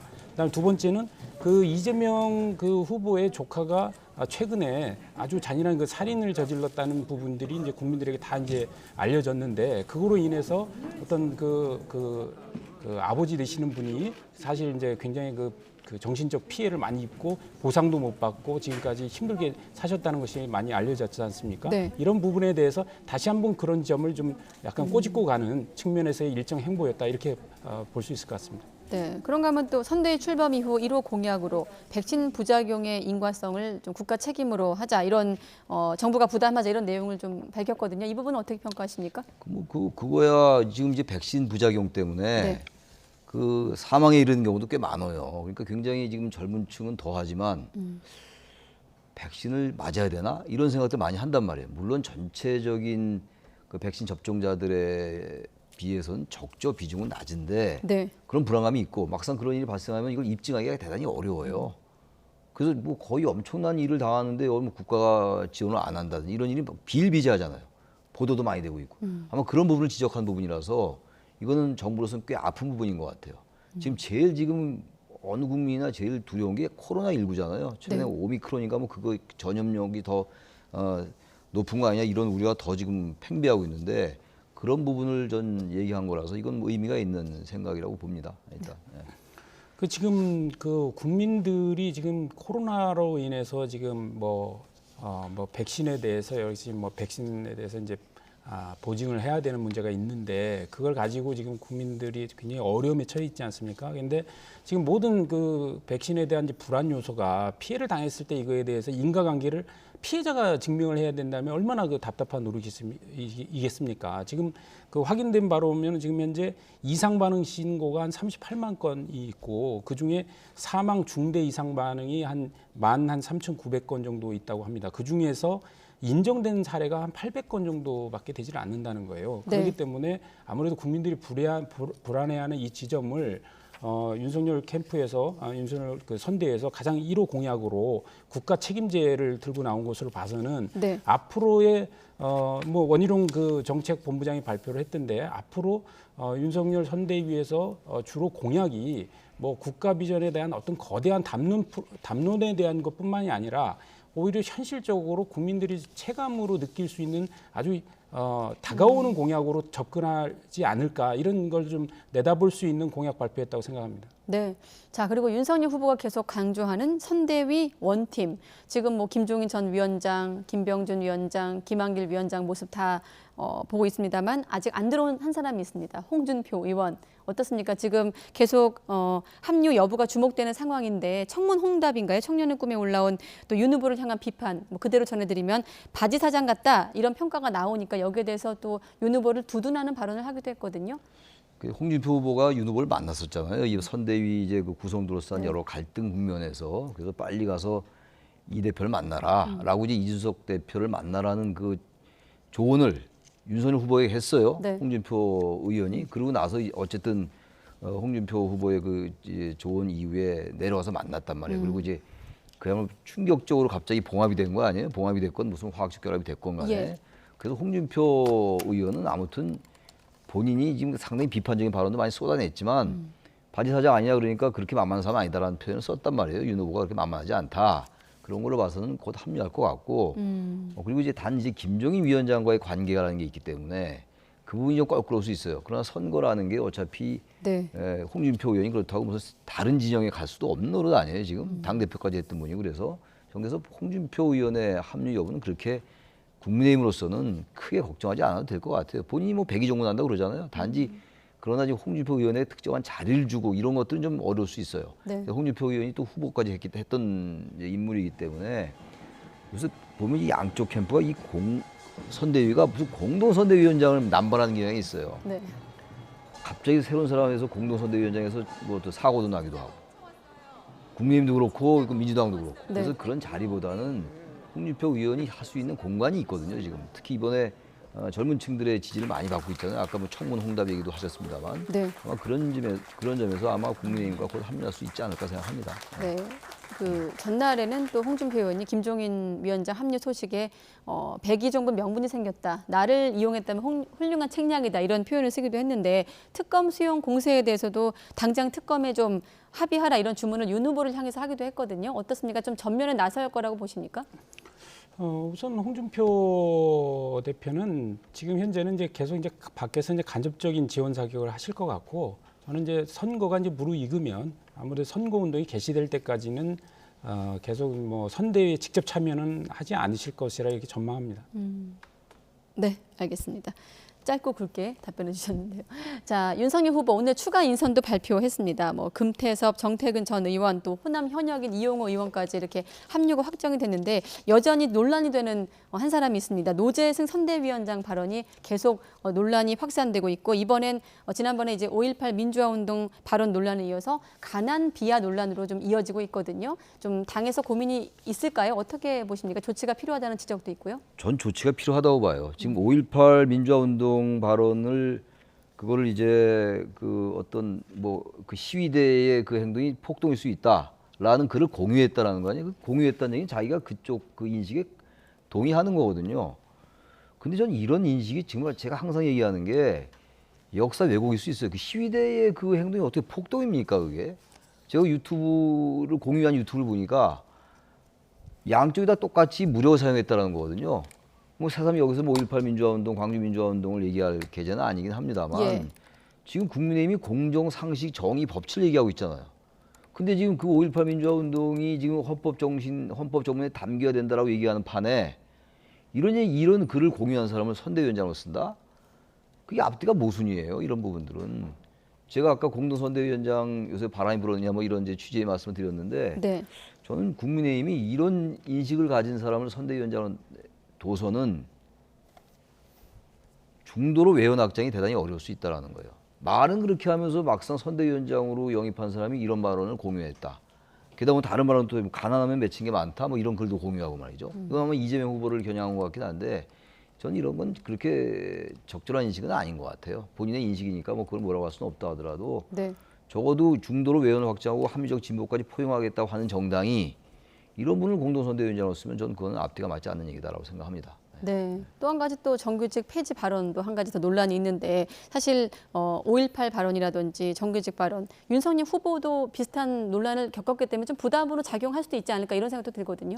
부담이 되겠죠. 부담이 되는데 사실 그 노재승 이분의 이제 글을 읽어보면 이런 시각을 가질 수도 있겠다 이런 생각은 있어요. 왜냐하면 5.18과 관련해서도 이걸 뭐 폭동이라 본인이 주장한 게 아니고 이런 주장들에 대해서 어떤 처벌을 하는 이런 건 좀 과하지 않느냐 이런 시각이 분명히 우리 사회에 존재하는 것은 사실이고요. 그다음에 어떤 그 정규직 폐지 문제도 그 문재인 대통령이 그 비정규직을 이제 없는 나라를 만들겠다 이것을 약간 비꼬면서 이제 한 말이었다고 이제 좀 그 표현이 되고 그래서 뭐 그다음에 이제 그 가난에 대해서 이야기하는 것도 역시 뭐 가난을 통해서 더 어려운 사람을 이해할 수도 있지만 그것으로 인해서 적개심에 휩싸인 사람도 있기 때문에 그거에 대한 뭐 시각을 갖는 거에 대해서 뭐라고 하겠습니까? 그러나 이제 이 노재승이라는 분이 어떤 오세훈 서울시장 선거 때 이제 어떤 시민 한 청년의 한 사람으로서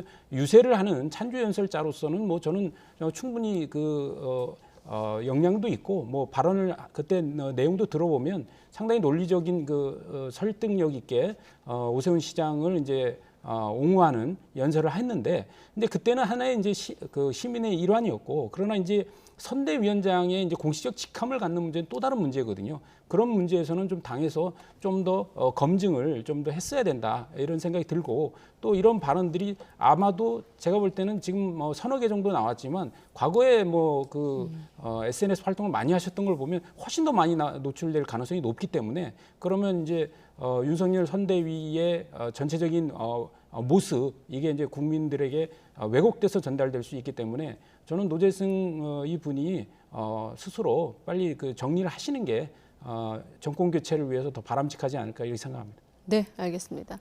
자, 윤석열 선대위, 살리는 선대위 공식 출범하면서 당내 또 이 선대위가 화학적 결합을 할 것인가와 함께 또 관심이 모아지는 대목이 부인 김건희 씨 공개 활동 여부, 이를테면 등판 여부인데요.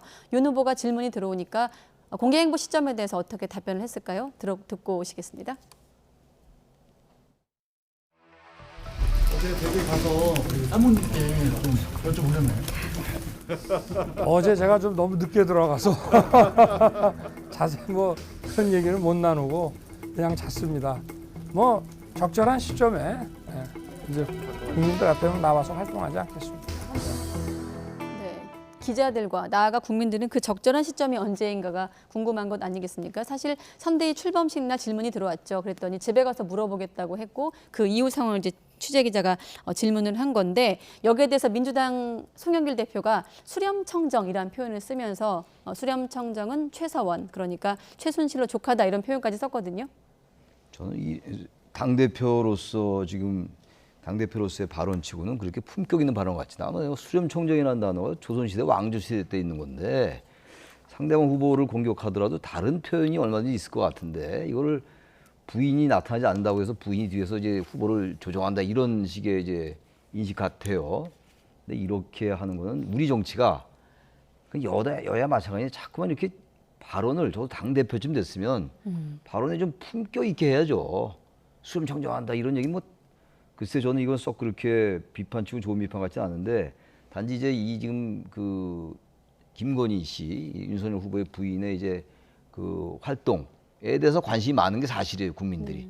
워낙 얘기도 많이 됐고, 또 뭐 여러 가지 이제 그 뭐 사법적인 문제도 많이 거론이 됐었잖아요. 예. 그래서 이제 관심이 많은데, 후보의 부인도 굉장히 중요하죠. 하나의 가족이고, 또 후보에게 상당한 영향력을 끼치는 거니까. 그렇다 하더라도 역시 중심은 후보예요. 너무 과하게 무슨 후보 부인한테 관심을 두는 것보다는 후보에게 관심 두는 게 맞는데, 아마 적절한 시점이라는 게 아마 이제 글쎄 언제가 될지 뭐 알 길이 없죠. 제가 알 수가 없는 건데, 뭐 제가 그 선대위에 있는 사람도 아니고 모르겠는데. 네, 어제 패널분도 어려운 질문이라고 하시더라고요. 근데 뭐 그건 알 수가 없어요. 그건 아마 윤 후보도 볼 수도 있어요. 그건 김건희 씨만 알 수도 있는 것이고, 아마 이제 조금 시간이 지나면 등판을 하겠죠. 등판이라는 단어가 맞는지 모르겠는데, 아무튼 국민들 앞에 이제 여러 가지 발언도 하고 행사에 같이 참여할 수 있지 않을까 생각해요. 예. 저는 이제 송영길 대표가 이제 그 커튼 뒤에서 수렴청정하자는 거냐라고 얘기하면서 했던 말 중에 저는 좀 팩트가 잘못됐다 생각하는 게, 최서원 씨 하나로 족하다 이랬는데, 박근혜 대통령을 최순실 씨가 수렴청정하지는 않았습니다. 그건 국민들이 상식적으로 알지 않습니까?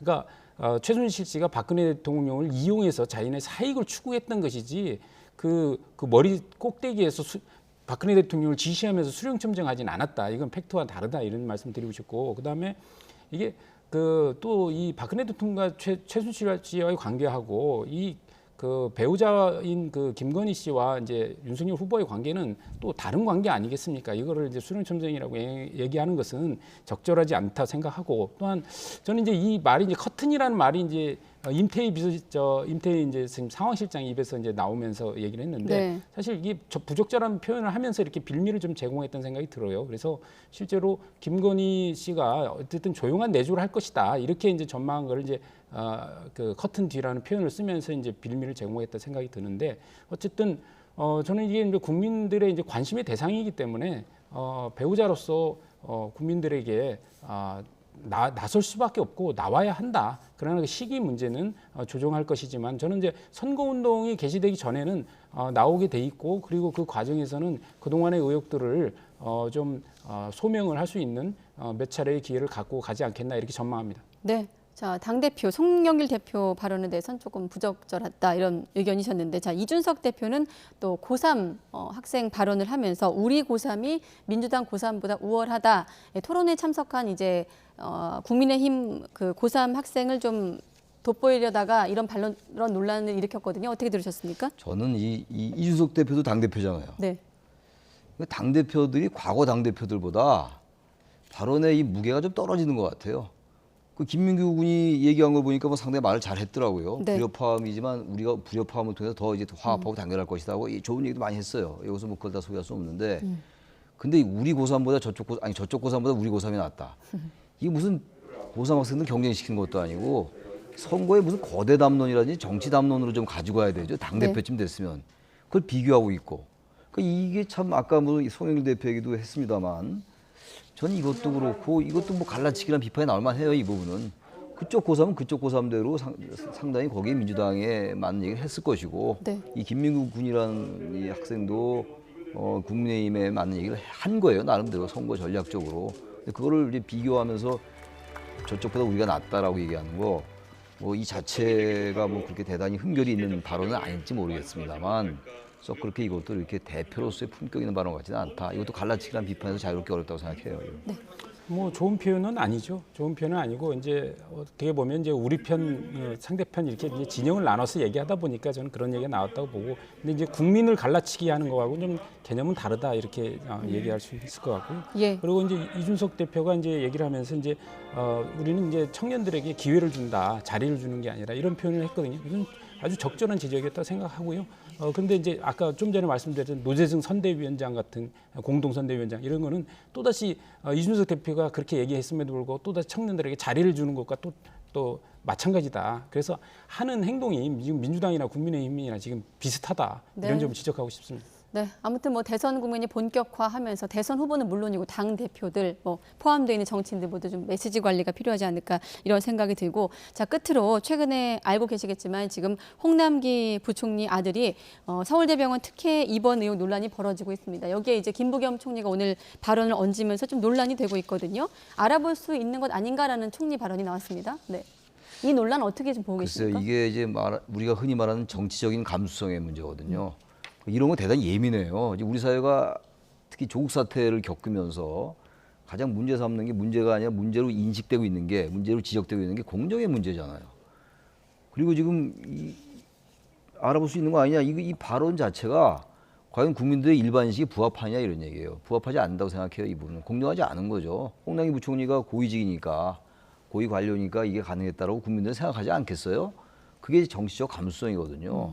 근데 이건 김부겸 총리가 국회의원도 여러 번 하고 상당히 경륜이 있는 정치인인데 왜 이런 말을 했는지 모르겠어요. 이런 발언들은 별로 선거에 썩 도움이 되지 않을 것 같아요. 민주당에게는.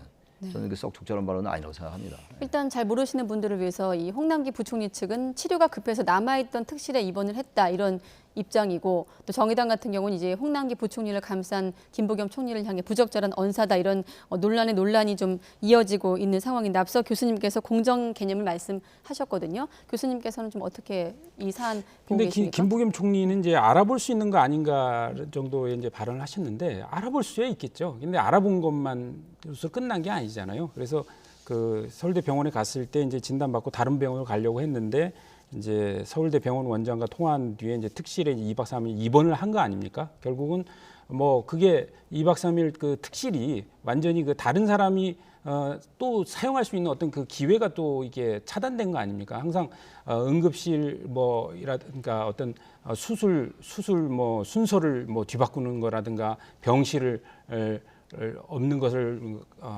또 특혜를 준다든가 이 등등의 것들이 사실 국민들에게 굉장히 예민한 거거든요. 소위 얘기해서 가진 자, 권력자, 있는 자들이 결국 이제 모든 게 그 권한을 행사해 가는데, 그게 어떤 아픈 곳, 아픈 사람 치료하는 병원에까지도 이렇게 적용된다는 거는 국민들에게는 사실 받아들이기 굉장히 힘든 것이라 생각합니다. 네, 그리고 가족들의 뭐 중에 아픈 분들이 계신 분들은 다 잘 아실 겁니다. 서울대 병원 문턱이 얼마나 높은지를 말이죠. 자, 오늘은 여기까지 듣도록 하겠습니다. 최창렬 용인대 교수, 이기재 동국대 겸임교수 두 분과 함께했습니다. 고맙습니다. 네, 감사합니다.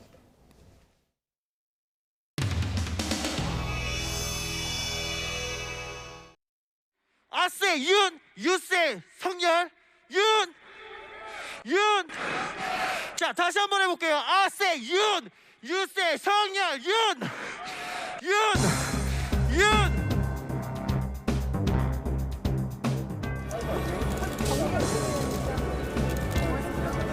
인사를 전하겠습니다. 잠시 후 오늘 선대 출범식이 진행되겠습니다. 오셔서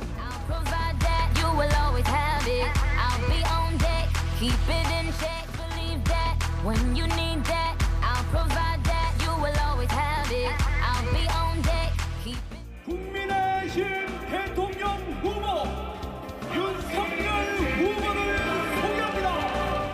무엇보다 청년에게 희망을 주는 나라가 되어야겠습니다. 청년들이 자신의 뜻을 펼 수 있는 일자리를 찾고 젊은 부부가 마음 놓고 아이를 낳아 키울 수 있는 나라로. 젊은 세대는 이제 훌륭하신 선배님들과 조화를 이루고 뒤를 이을 준비를 해나가는 우리 당의 훌륭한 새로운 축이 되었습니다. 남들은 우리를 불협화음이라고 조롱했지만 우리는 끝내 그것이 하나의 멋진 작품임을 증명해냈습니다.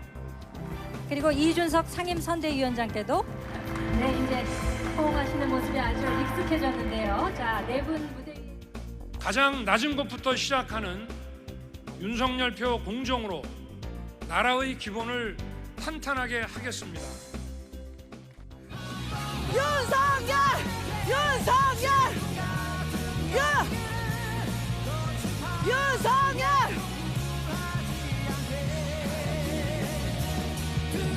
윤석열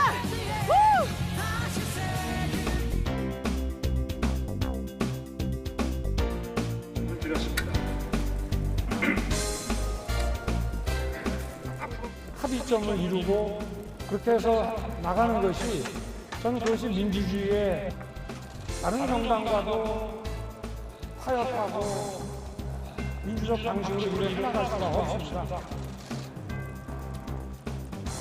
우리가 같이 일하는 사람들이 또 우리 당내에서 더 시너지를 발휘해서 잘 나갈 것이라고 저는 확신합니다. 후보님 선대위 발족하고 첫 일정으로는 당장 내일 이제 일정이 안 되더라도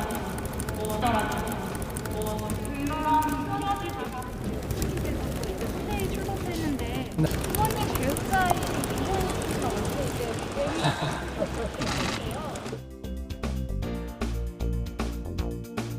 제가 오늘 집에 가서 제 처에게 한번 물어보겠습니다.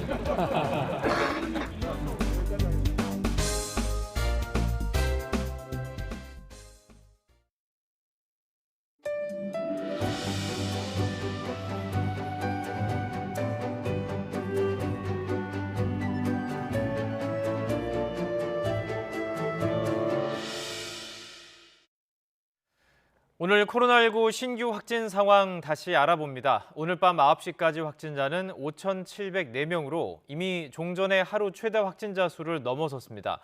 이러면서 내일 0시 기준으로 발표될 신규 확진자는 처음으로 6,000명을 넘어설 것으로 보입니다.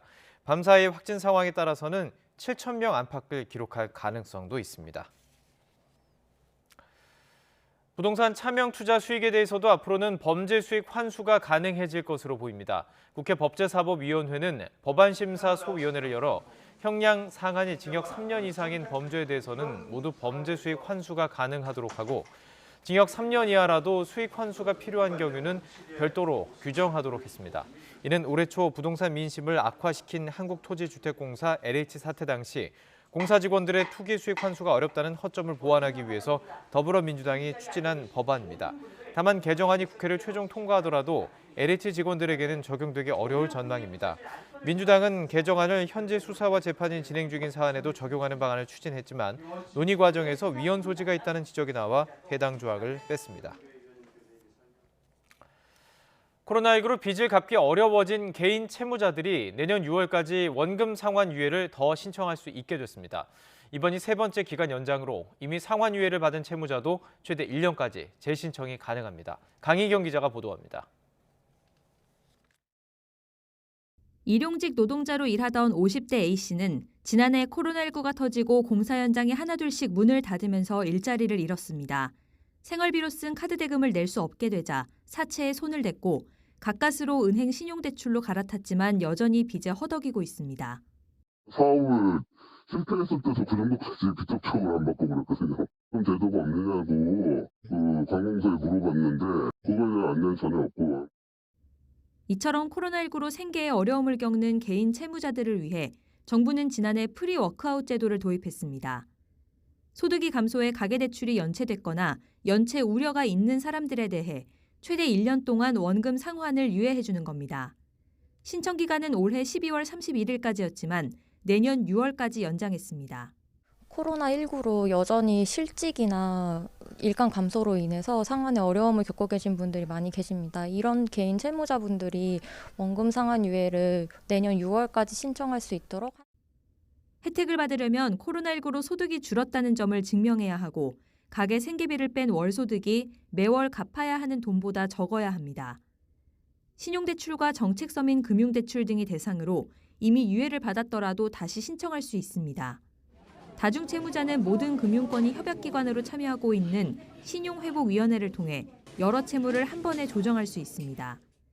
이를 통해 지난해 4월부터 최근까지 상환이 유예된 개인 채무자 원금 규모는 9,600억 원, 3만 6천 건에 이릅니다. 정부는 또 개인 연체 채권이 대부업체 등에 매각돼 과잉 추심에 노출되지 않도록 한국자산관리공사가 운영하는 개인 연체 채권 매입펀드 적용 시기도 6개월 연장하기로 했습니다. 다만 상환 시기가 미뤄지는 것이어서 조치가 끝난 뒤 혼란이 생길 가능성도 있습니다. 이에 대해 정부는 질서 있는 정상화를 준비한다는 원칙 아래 충분한 금융 지원을 계속하고 추가적인 대책도 검토해 나가겠다고 강조했습니다. YTN 강희경입니다. 편의점도 코로나19 피해와 관련해 소상공인 손실보상을 받을 수 있게 됐습니다. 중소벤처기업부는 지자체로부터 관할 편의점의 방역조치 이행 상황과 매출 등과 관련된 데이터베이스를 받아 확인한 지원 대상을 확인할 방침입니다. 편의점 업계는 지난 7월부터 일정 시간 이후 실내 출식 금지 등의 영업 제한을 받아 피해를 봤는데도 손실보상 대상에서 제외돼 반발해왔습니다. 오미크론 변이가 확산하고 있는 남아공의 상황을 통해서 이번 변이의 속성을 확인할 수가 있는데요. 재감염도 늘고 있지만 백신 접종자는 증상이 경미하다는 분석이 나왔습니다. 이동원 기자의 보도입니다. 오미크론 변이로 4차 대유행을 겪고 있는 남아프리카 공화국의 확진자 증가세가 이전보다 훨씬 가팔라지고 있습니다. 지난달 중순 200명 미만이던 하루 신규 확진자 수가 지난 주말 16,000명을 넘어섰습니다. 구탱주의 경우 확진자의 90%가 오미크론 변이입니다. 오미크론 변이로 인한 재감염 사례도 이전 대유행 때보다 더 늘고 있다고 남아공의 한 보건 전문가가 전했습니다. And now the reinfections seem to be more common, which suggests that the virus may escape some aspects of the immunity that we have to induce to protect ourselves after we get infected. 이 전문가는 또 남아공의 확진 대부분이 오미크론 변이인 만큼 기존 백신이 오미크론에 얼마나 효과가 있는지를 조만간 확인할 수 있을 것이라고 밝혔습니다. 다만 돌파 감염의 경우 증상이 경미하다는 점은 재확인했습니다.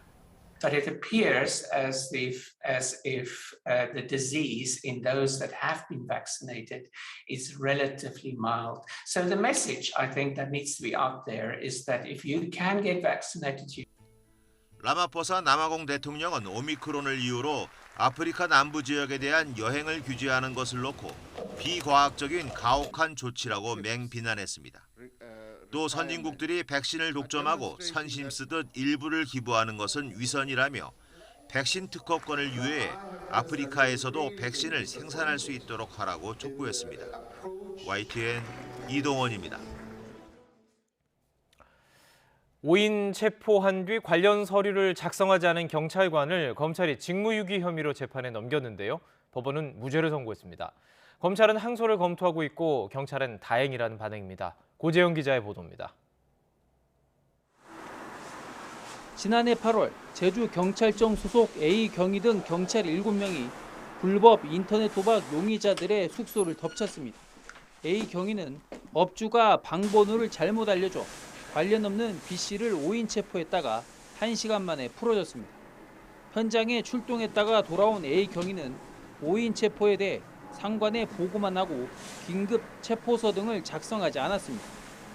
검찰은 A경위가 법적 절차를 어기고 직무를 유기했다며 지난 7월 재판에 넘겼습니다.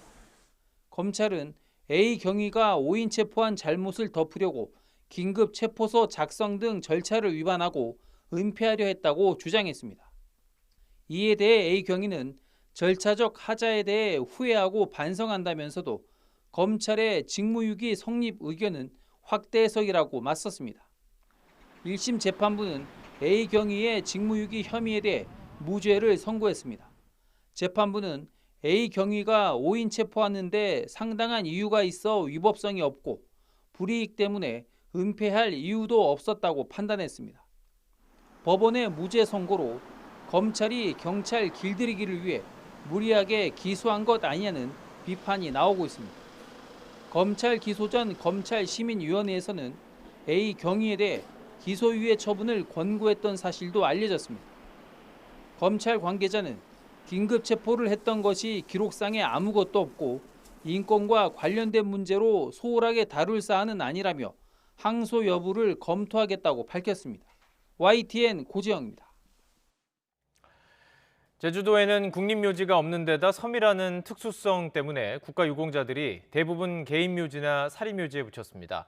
그렇지만 제주도에 내일 첫 국립묘지가 개원해서 유공자들과 보훈 가족들의 한을 풀 수 있게 됐습니다. 보도에 이승윤 기자입니다. 6.25 전쟁 당시 설악산 전투에서 전사한 고 송달선 하사. 2011년 유해가 발굴됐고 최근 신원이 확인돼 71년 만에 고향에 돌아왔지만 제주도엔 국립묘지가 없어 영면할 수 없었습니다. 하지만 이제 제주도 최초의 국립묘지인 국립호국원이 개원함에 따라 1호 안장자로 선정돼 한을 풀게 됐습니다. 내일 문을 여는 국립제주호국원. 지리적 여건 때문에 육지의 국립묘지로 나가지 못하고 그동안 시립묘지나 개인묘지에 묻혀왔던 유공자들이 더 이상 국가적 예우로부터 소외되지 않게 됐습니다. 기존 호국원의 참전 유공자뿐만 아니라 독립유공자 등 기존의 현충원 안장 대상자 그리고 민주묘지 대상자까지 아우르는 최초의 통합형 국립묘지입니다. 제주 곳곳에 묻힌 국가유공자와 독립유공자, 민주유공자들의 유해도 이장될 전망입니다. 한라산 중턱에 위치한 제주호국원은 27만 제곱미터 부지에 만기를 안장할 수 있는 규모입니다. 보훈처는 국가유공자의 고령화에 따라 안장 수요가 늘어날 것으로 보고 전국 곳곳에 국립묘지를 더욱 확충한다는 계획입니다. YTN 이승윤입니다.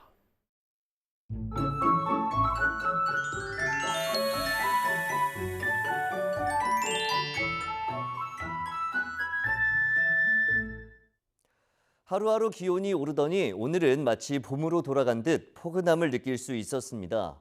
내일도 오늘만큼 기온이 크게 오를 것으로 보이는데 우선 내일 서울 아침 기온이 1도로 아침 기온은 오늘보다 낮지만 그래도 예년보다 높아 추위가 덜하겠고 한낮에는 13도까지 오르는 등 오늘과 비슷해 포근하겠습니다. 다만 미세먼지가 말썽입니다. 오늘에 이어 내일도 서쪽 지방을 중심으로 초미세먼지 농도가 짙게 나타나겠습니다. 또 하늘 자체는 대체로 맑겠지만 오전까지 안개가 매우 짙게 끼겠습니다. 안전 운전에 각별히 신경 써주시기 바랍니다. 내일 아침 기온 예년보다 2, 3도가량 높겠습니다. 서울 1도, 대전 영하 1도, 광주 2도, 부산 7도로 예상됩니다. 낮 기온은 예년보다 5도에서 8도가량 높겠습니다. 서울 13도, 대전 13도, 광주 14도, 부산 16도로 예상됩니다. 남은 한 주도 예년보다 포근하겠지만 계속해서 공기가 탁할 전망입니다. 날씨 정보였습니다. 이상으로 YTN 뉴스나이트 마치겠습니다. 함께해 주신 여러분 고맙습니다.